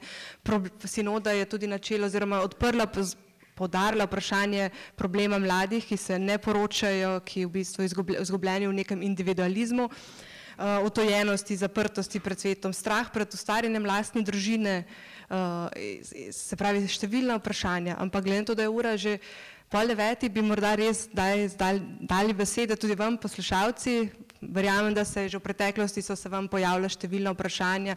Tudi ob spremljanju sinode so se odprla nova, danes ne dvomim, da še kakšno dodatno, tako da kar pogumno. Kratko, pa za koga, tako.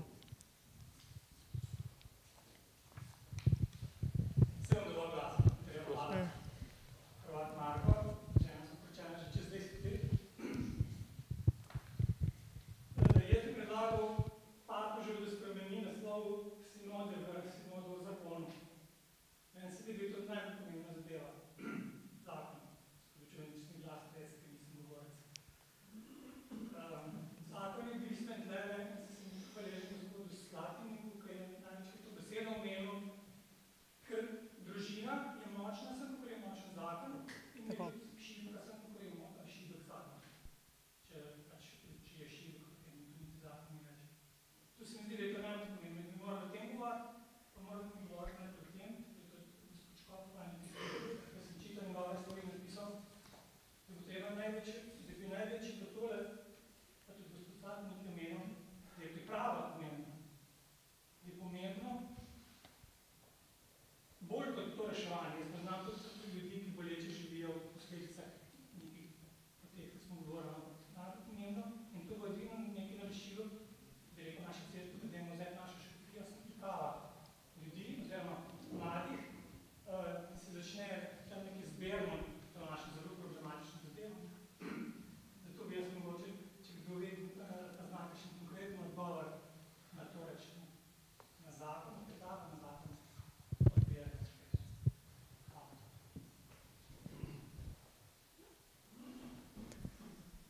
Morda gospod Cestnik.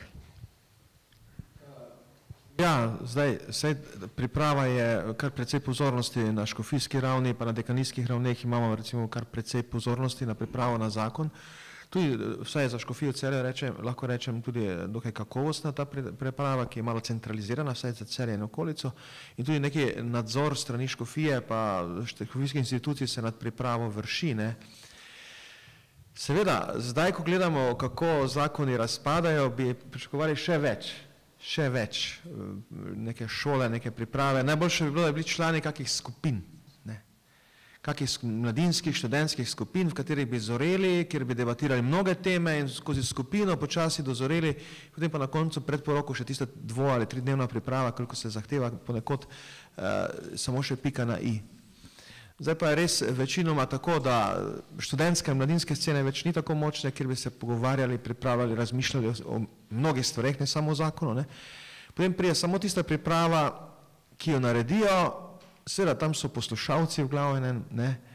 Z domačim župnikom se bolj kot ne pogovarjajo o obredu, kako bo potekal.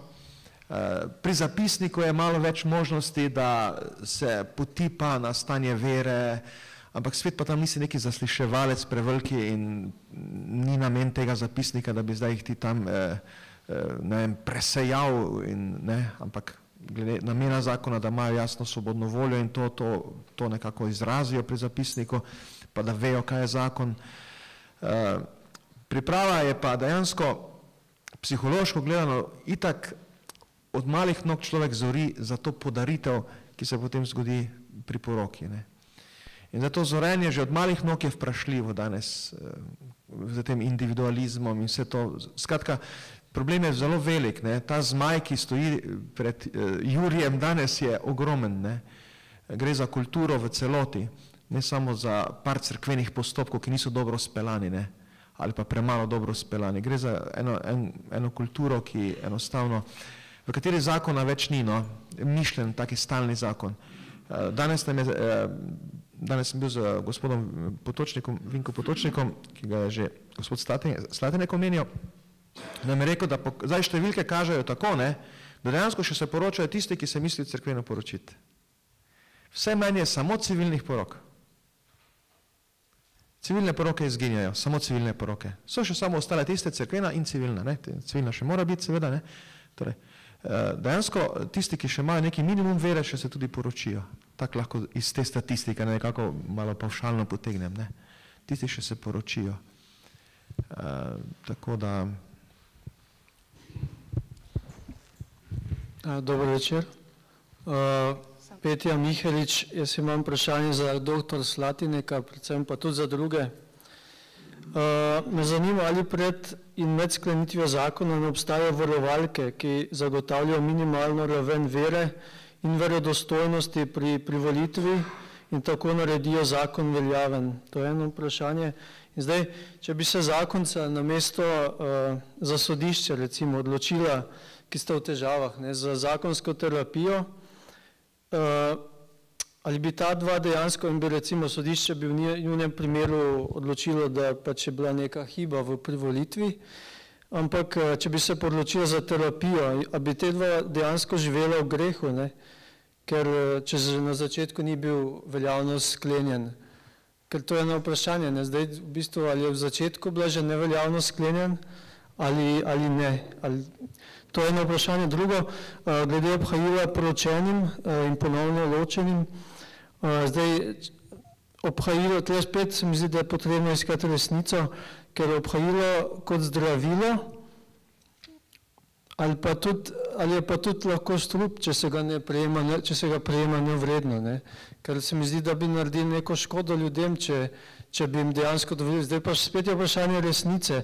Ali je to neskesano prešuštvo, kakor verjetno je ta terminologija pravilna, ali je to greh ali ni greh sploh. To se mi zdi, da je to važno. Zdaj, če je greh, potem jasno, da se ne sme dovoliti, ker to se jim škodi, to ni pozdravilo, ampak je strup. Če pa ni greh, potem pa jasno, da oboje materialno in drugo obhajilo in duhovno. Hvala.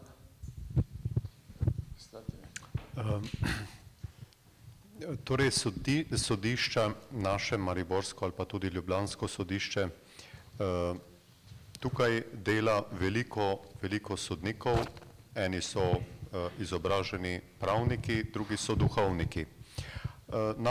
Naša naloga je najprej terapevtska. To pomeni vsak, ki se na nas obrne, ki prosi kakorkoli za neko pomoč, napiše nek spis, pa nam ga pošlje, ga pokličemo na razgovor in skušamo ugotoviti, če je možna neka sprava. Če vidimo, da nima namena ponovne poroke, nekateri pridejo na pogovor, še preden so začeli z postopkom civilne ločitve. To pomeni, ko je že kriza, ko je kriza nastopila, pa razmišljajo, kaj zdaj, ali bi šli do civilne ločitve, ali bi šli pol naprej celo do ničnostne pravde, ali bi kakšno pot bi si izbrali. In skušamo vsaki stranki najprej pomagati do tega, da bi se spravila, da bi našla skupni jezik, da bi odkrili, kje je problem in ponudimo tudi mi kakšnega svetovalca, kakšnega terapeuta, ki bi jim lahko tu pomagal.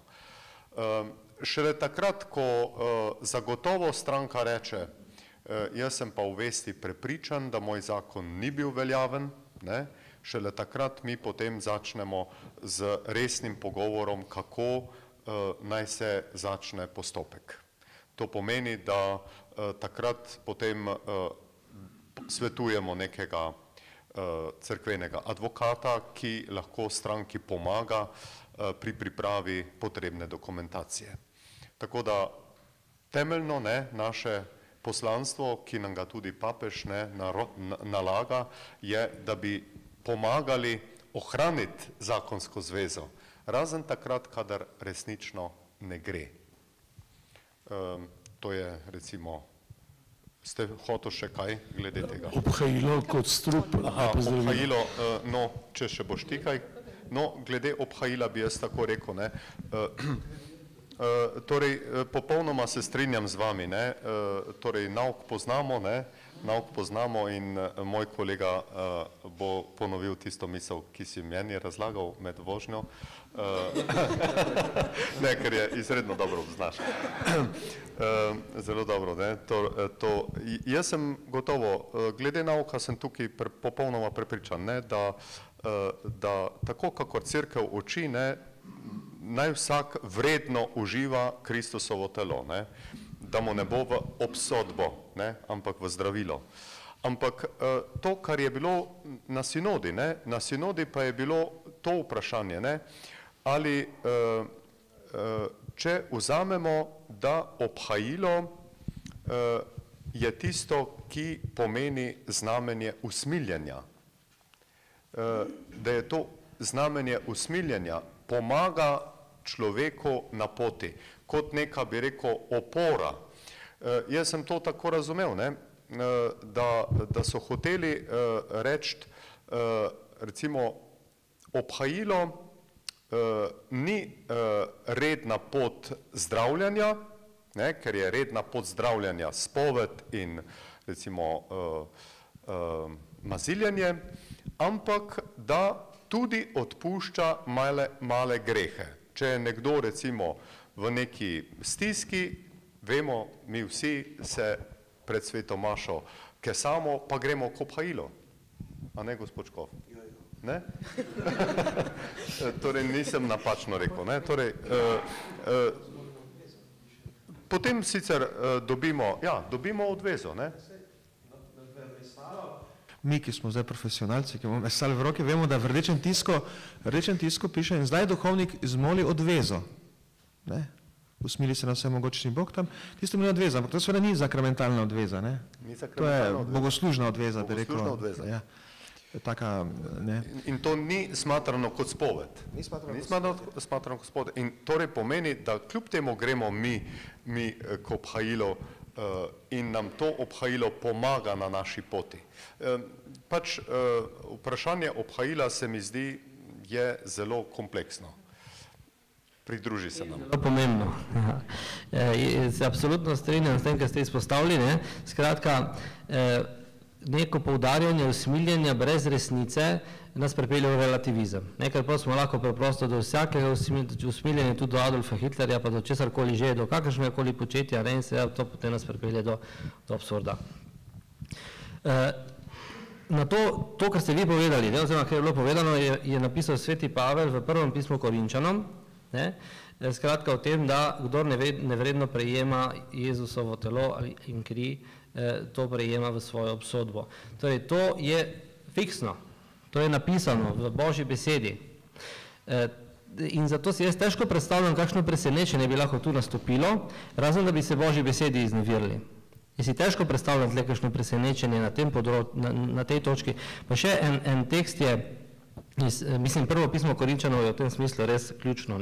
Če ob tem mislimo na vsa mesta iz Evangelija, kjer Jezus eksplicitno pove, da kdor se poroči, torej loči ponovno poroči, da prešuštvuje. Skratka, gre za prešuštvo. To Jezus v vseh treh sinoptičnih evangelijih zelo jasno postavi. To ne gre za en postranski nauk, recimo, ki ga je zelo to poudaril. No, in ta odlomek iz prvega pisma Korinčanov, ki bi vam ga rad prebral, se glasi takole, gre za 6. poglavje 15. do 16. vrstica. Ali ne veste, da so vaša telesa deli Kristusovega telesa? Mar bom vzel dele Kristusovega telesa in iz njih naredil dele vlačuginega telesa? Nikakor. Mar ne veste, da tisti, ki se druži z vlačugo, postane z njo eno telo? Saj je rečeno, dva bosta eno meso. Kdor pa se druži z Gospodom, je z njim en duh. Skratka, misel, ki je v ozadju v Evangeliju in pri svetem Pavlu in potem v celotnem učiteljstvu cerkve vse do danes, je, da spolna vez te združi v eno telo in tudi Evharistija te inkorporira v Kristusa, te združi s Kristusom v eno telo. In zaradi tega ne moreš ti prejemati Evharistije in hkrati prešuštvovati, ker delaš iz Kristusa prešuštnika, kar je blasfemija, kar je preklinjanje. Tega ne smeš početi. In zaradi tega jaz tu resnično ne vidim, kaj bi nas lahko presenetilo oktobra 2015. No, dovolite, če še jaz eno misel tu dodam. Namreč, zdi se mi, da velikokrat pogovor o obhajilu postavimo zelo na špico, kakor da je to edina pot do milosti.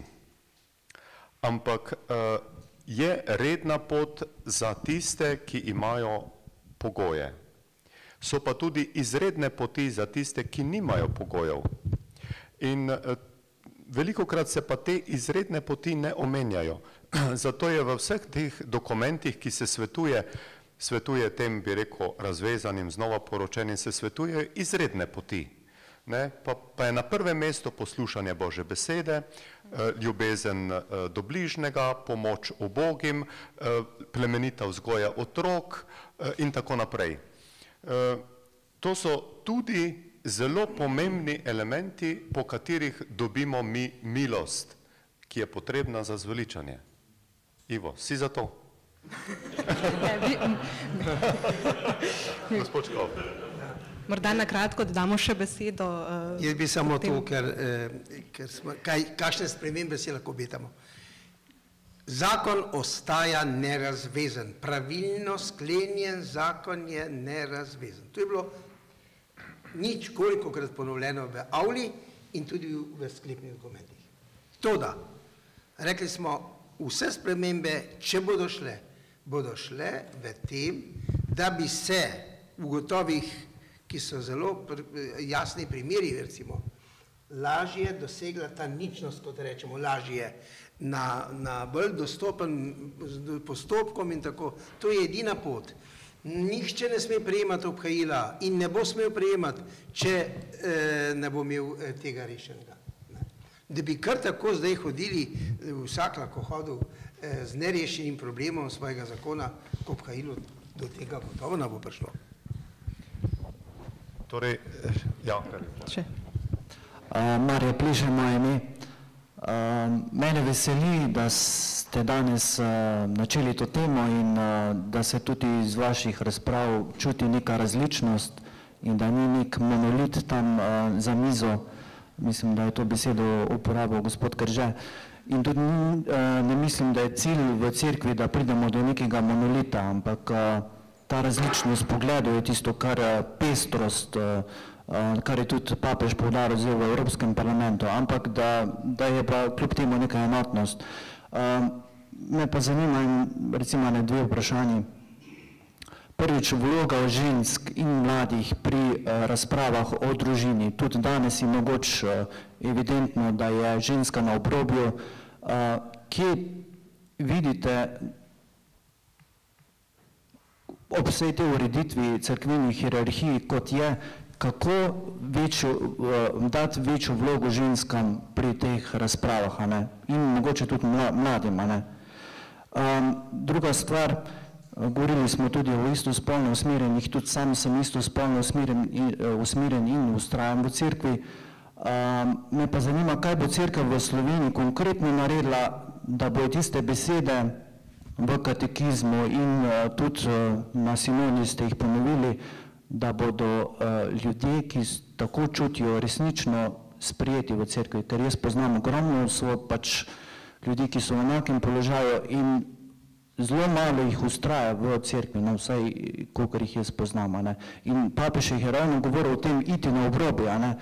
V tistem končnem govoru je uporabil eno zanimivo besedo, rekel je, a sem rekel sprejemati, ne, bolje je reči iti za njimi in jih pripeljati nazaj.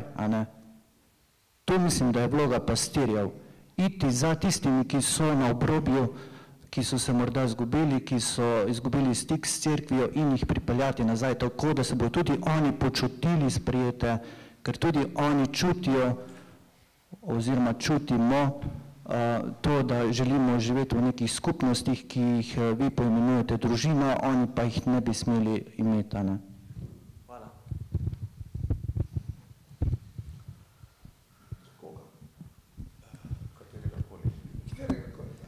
Odprto vprašanje. Jaz mislim, kot sem rekel,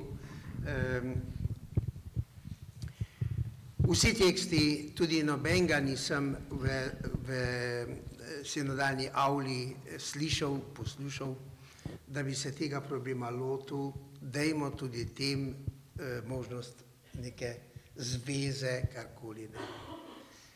To v tej smeri ni šla nobena debata, pač pa, kot sem rekel, v smeri tega pristopa, da vendarle res mogoče so preveč, kako bi rekel, izolirani, premalo pozorne besede, spodbude, ne vem kaj, deležni, tako da jaz mislim, da bo šlo v tej smeri.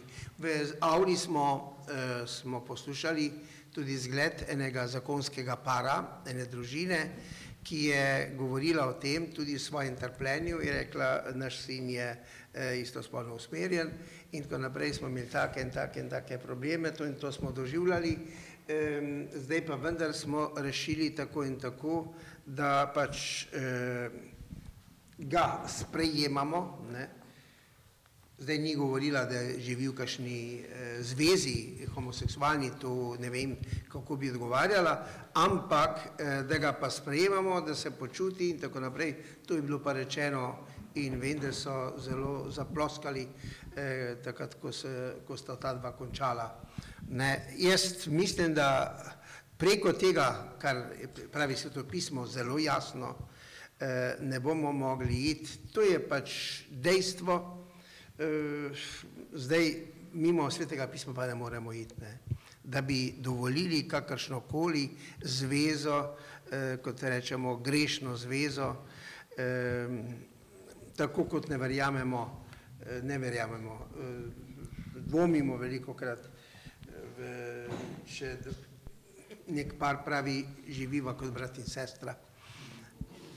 Tako da možno je, ampak za večino največ ne pride upoštev, če sta skupaj živita tako tudi za dva, ki živita v taki partnerski zvezi, da bi popolnoma, ne vem, to šlo brez greha, da živita samo neko prijateljsko zvezo, jaz mislim, da v tej smeri gotovo ne bo šla razprava tudi tam, ker se mi zdi, da je, če je že če so že ločeni in ponovno poročeni, ne rečemo neka izjemna tema, ne bom rekel obrobna, zelo pomembna, ampak okoli katere se ne sme vse vrtiti.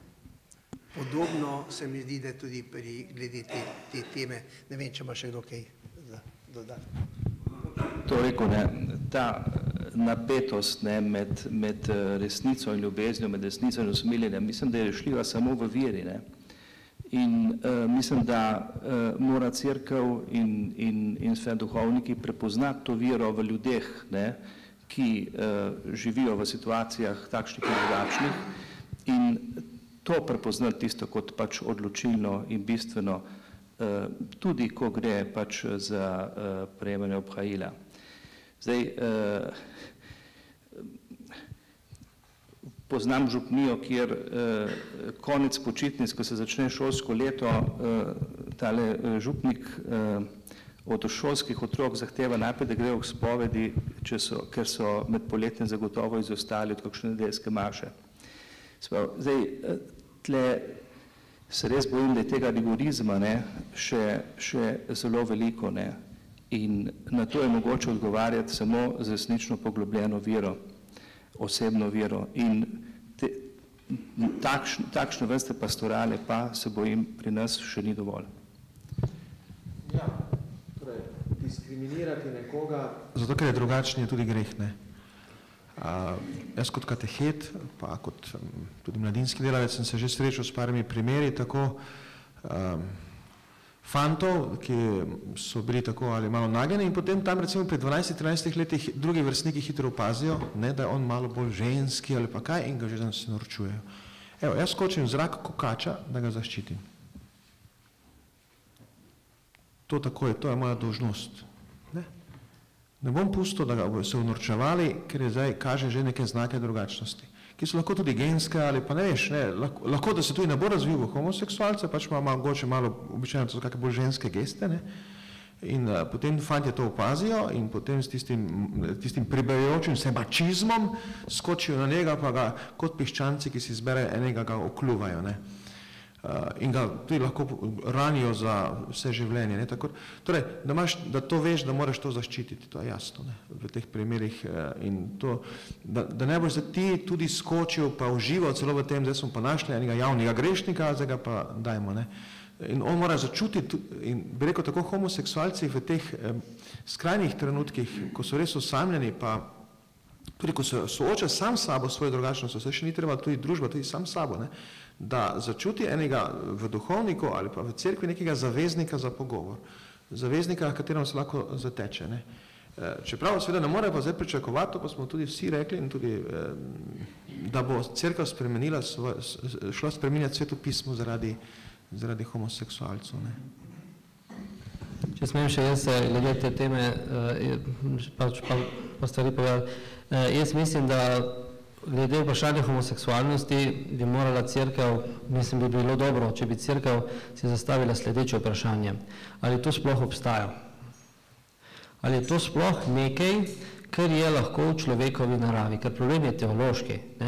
Ker je homoseksualnost, kot vemo, greh.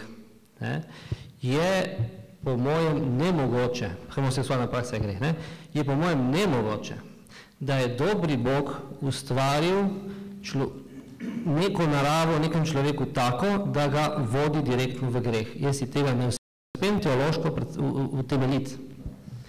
In zato bi jaz pričakoval, ko bi v obravnavi te teme, zlasti nek, veliko tako, terapevtski vidik.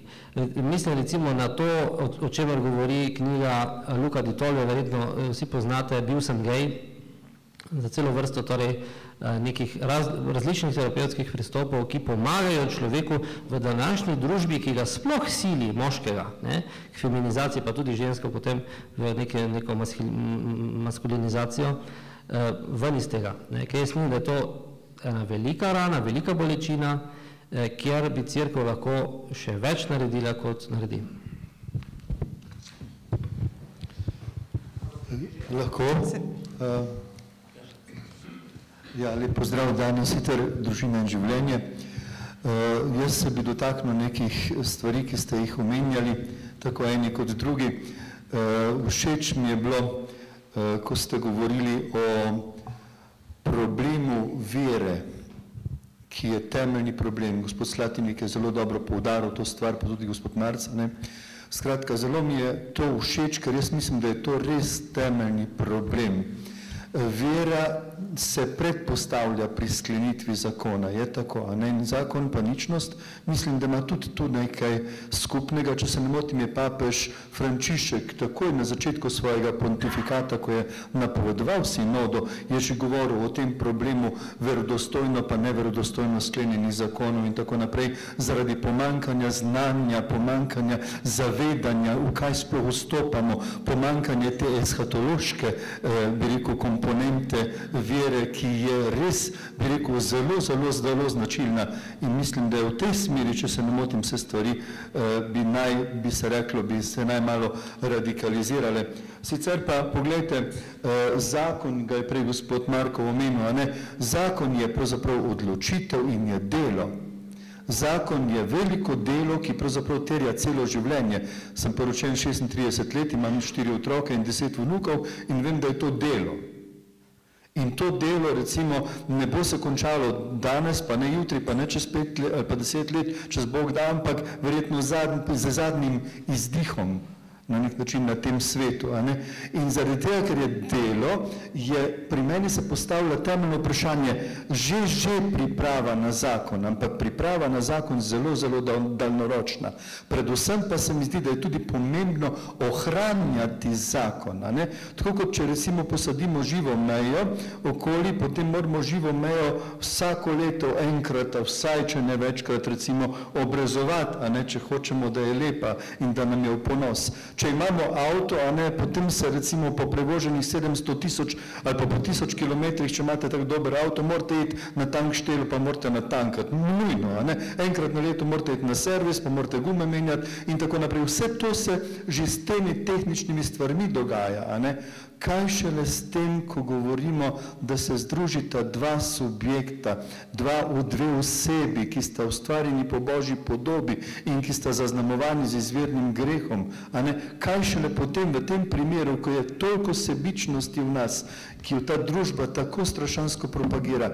In zato se mi zdi, da je zelo pomembno ohranjati tisto, bi rekel, dostojanstvo poročenosti, o katerem bi bilo dobro več govoriti. Včeraj smo slišali v Ljubljani na posvetu, a ne tudi to pripombo, kako je potrebno besedo o dostojanstvu, pa lepoti, poročenosti vedno znova v tej družbi lansirati, ne samo v krogu prepričanih. A ne?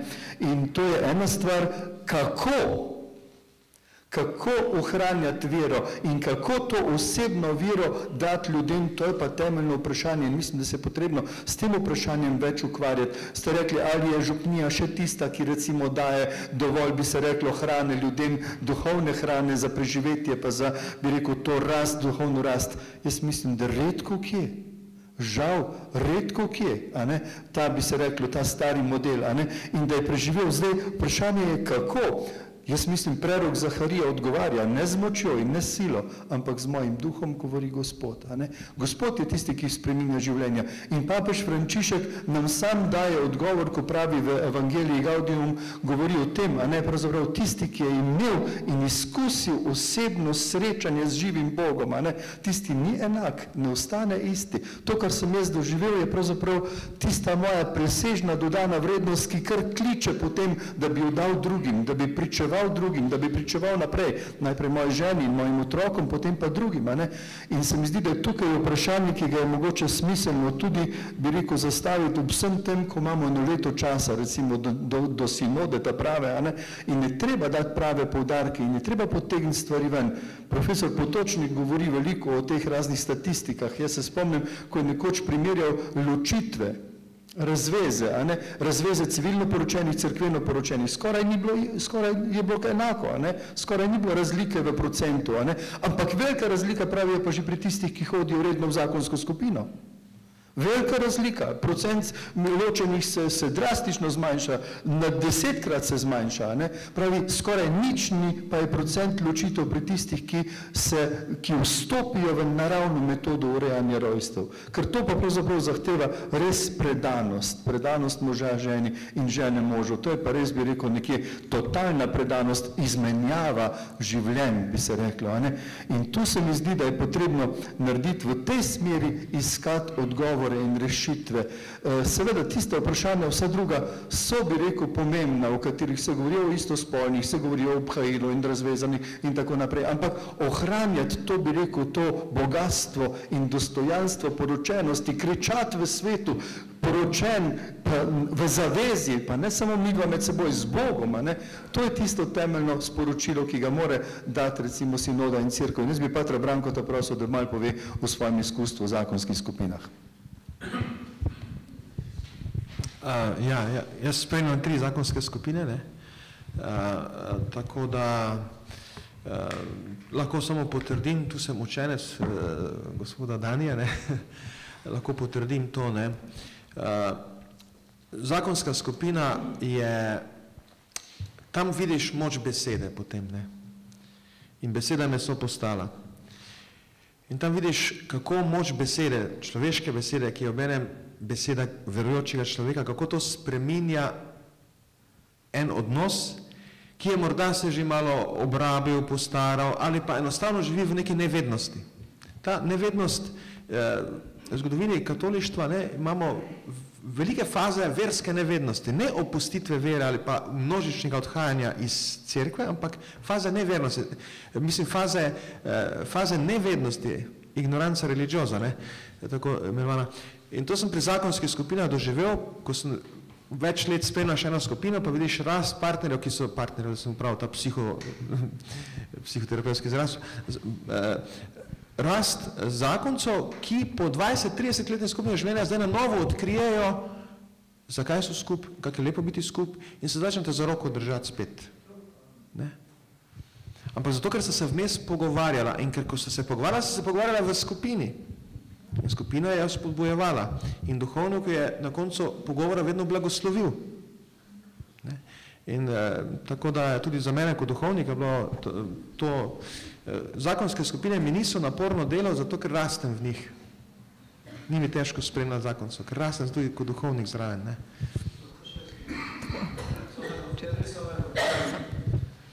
V teološkem smislu, kakšna razlika med skupnostjo ponovno poročenih in istospolno skupnostjo?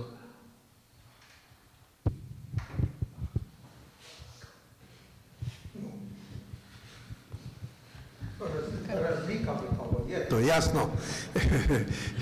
To je, čeprav irregularna, kaj bi rekel, pa vendarle naravna skupnost dveh, ki živita, bodi si neporočena, kot smo slišali, da je vedno več takih, da se sploh ne poročijo.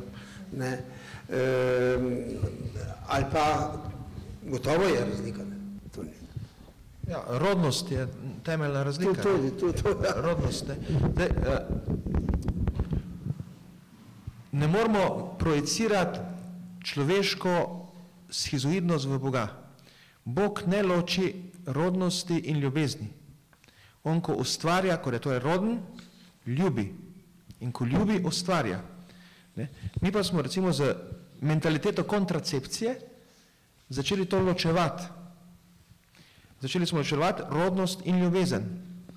Končni rezultat, zdaj niti več ne vemo, kaj je ljubezen. To je končni rezultat. Ker smo to schizoidnost sprejeli. Ne? In tu je potem ta velika drama homoseksualnosti. Oni po čustveni strani čutijo pripadnost, dobro, čutijo močno čustva, si znajo biti tudi zvesti, ne? Čeprav tudi tu so težave, ampak si znajo biti nekateri zvesti. Ne? In tako lepo. Ne? Pa bi rekel, celo smo lahko boljši vzgojitelji, lahko tekmujejo potem z normalnimi heteroseksualnimi pari, če vse mi znamo tudi vzgajati in tak, ne. Ampak nimajo rodnosti. In tu je ta ontološka razlika, ne. In to je njihova bolečina. Kdo bo zdaj in to rodnost dal? Ja, država, preko zakonov, ali pa biotehnologija, preko nekih postopkov, ne.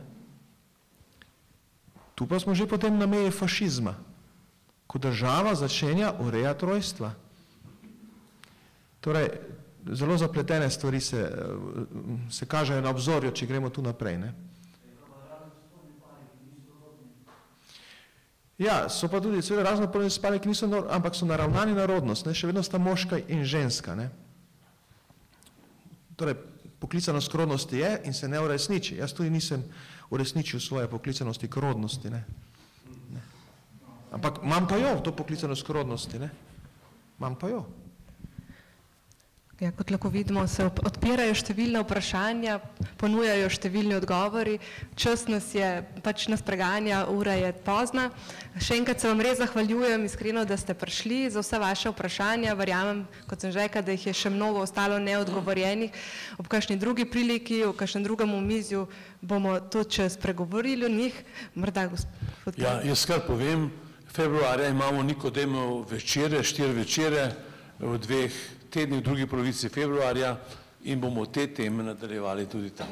Že sedaj povabljeni bojo pa obvestila pravočasno.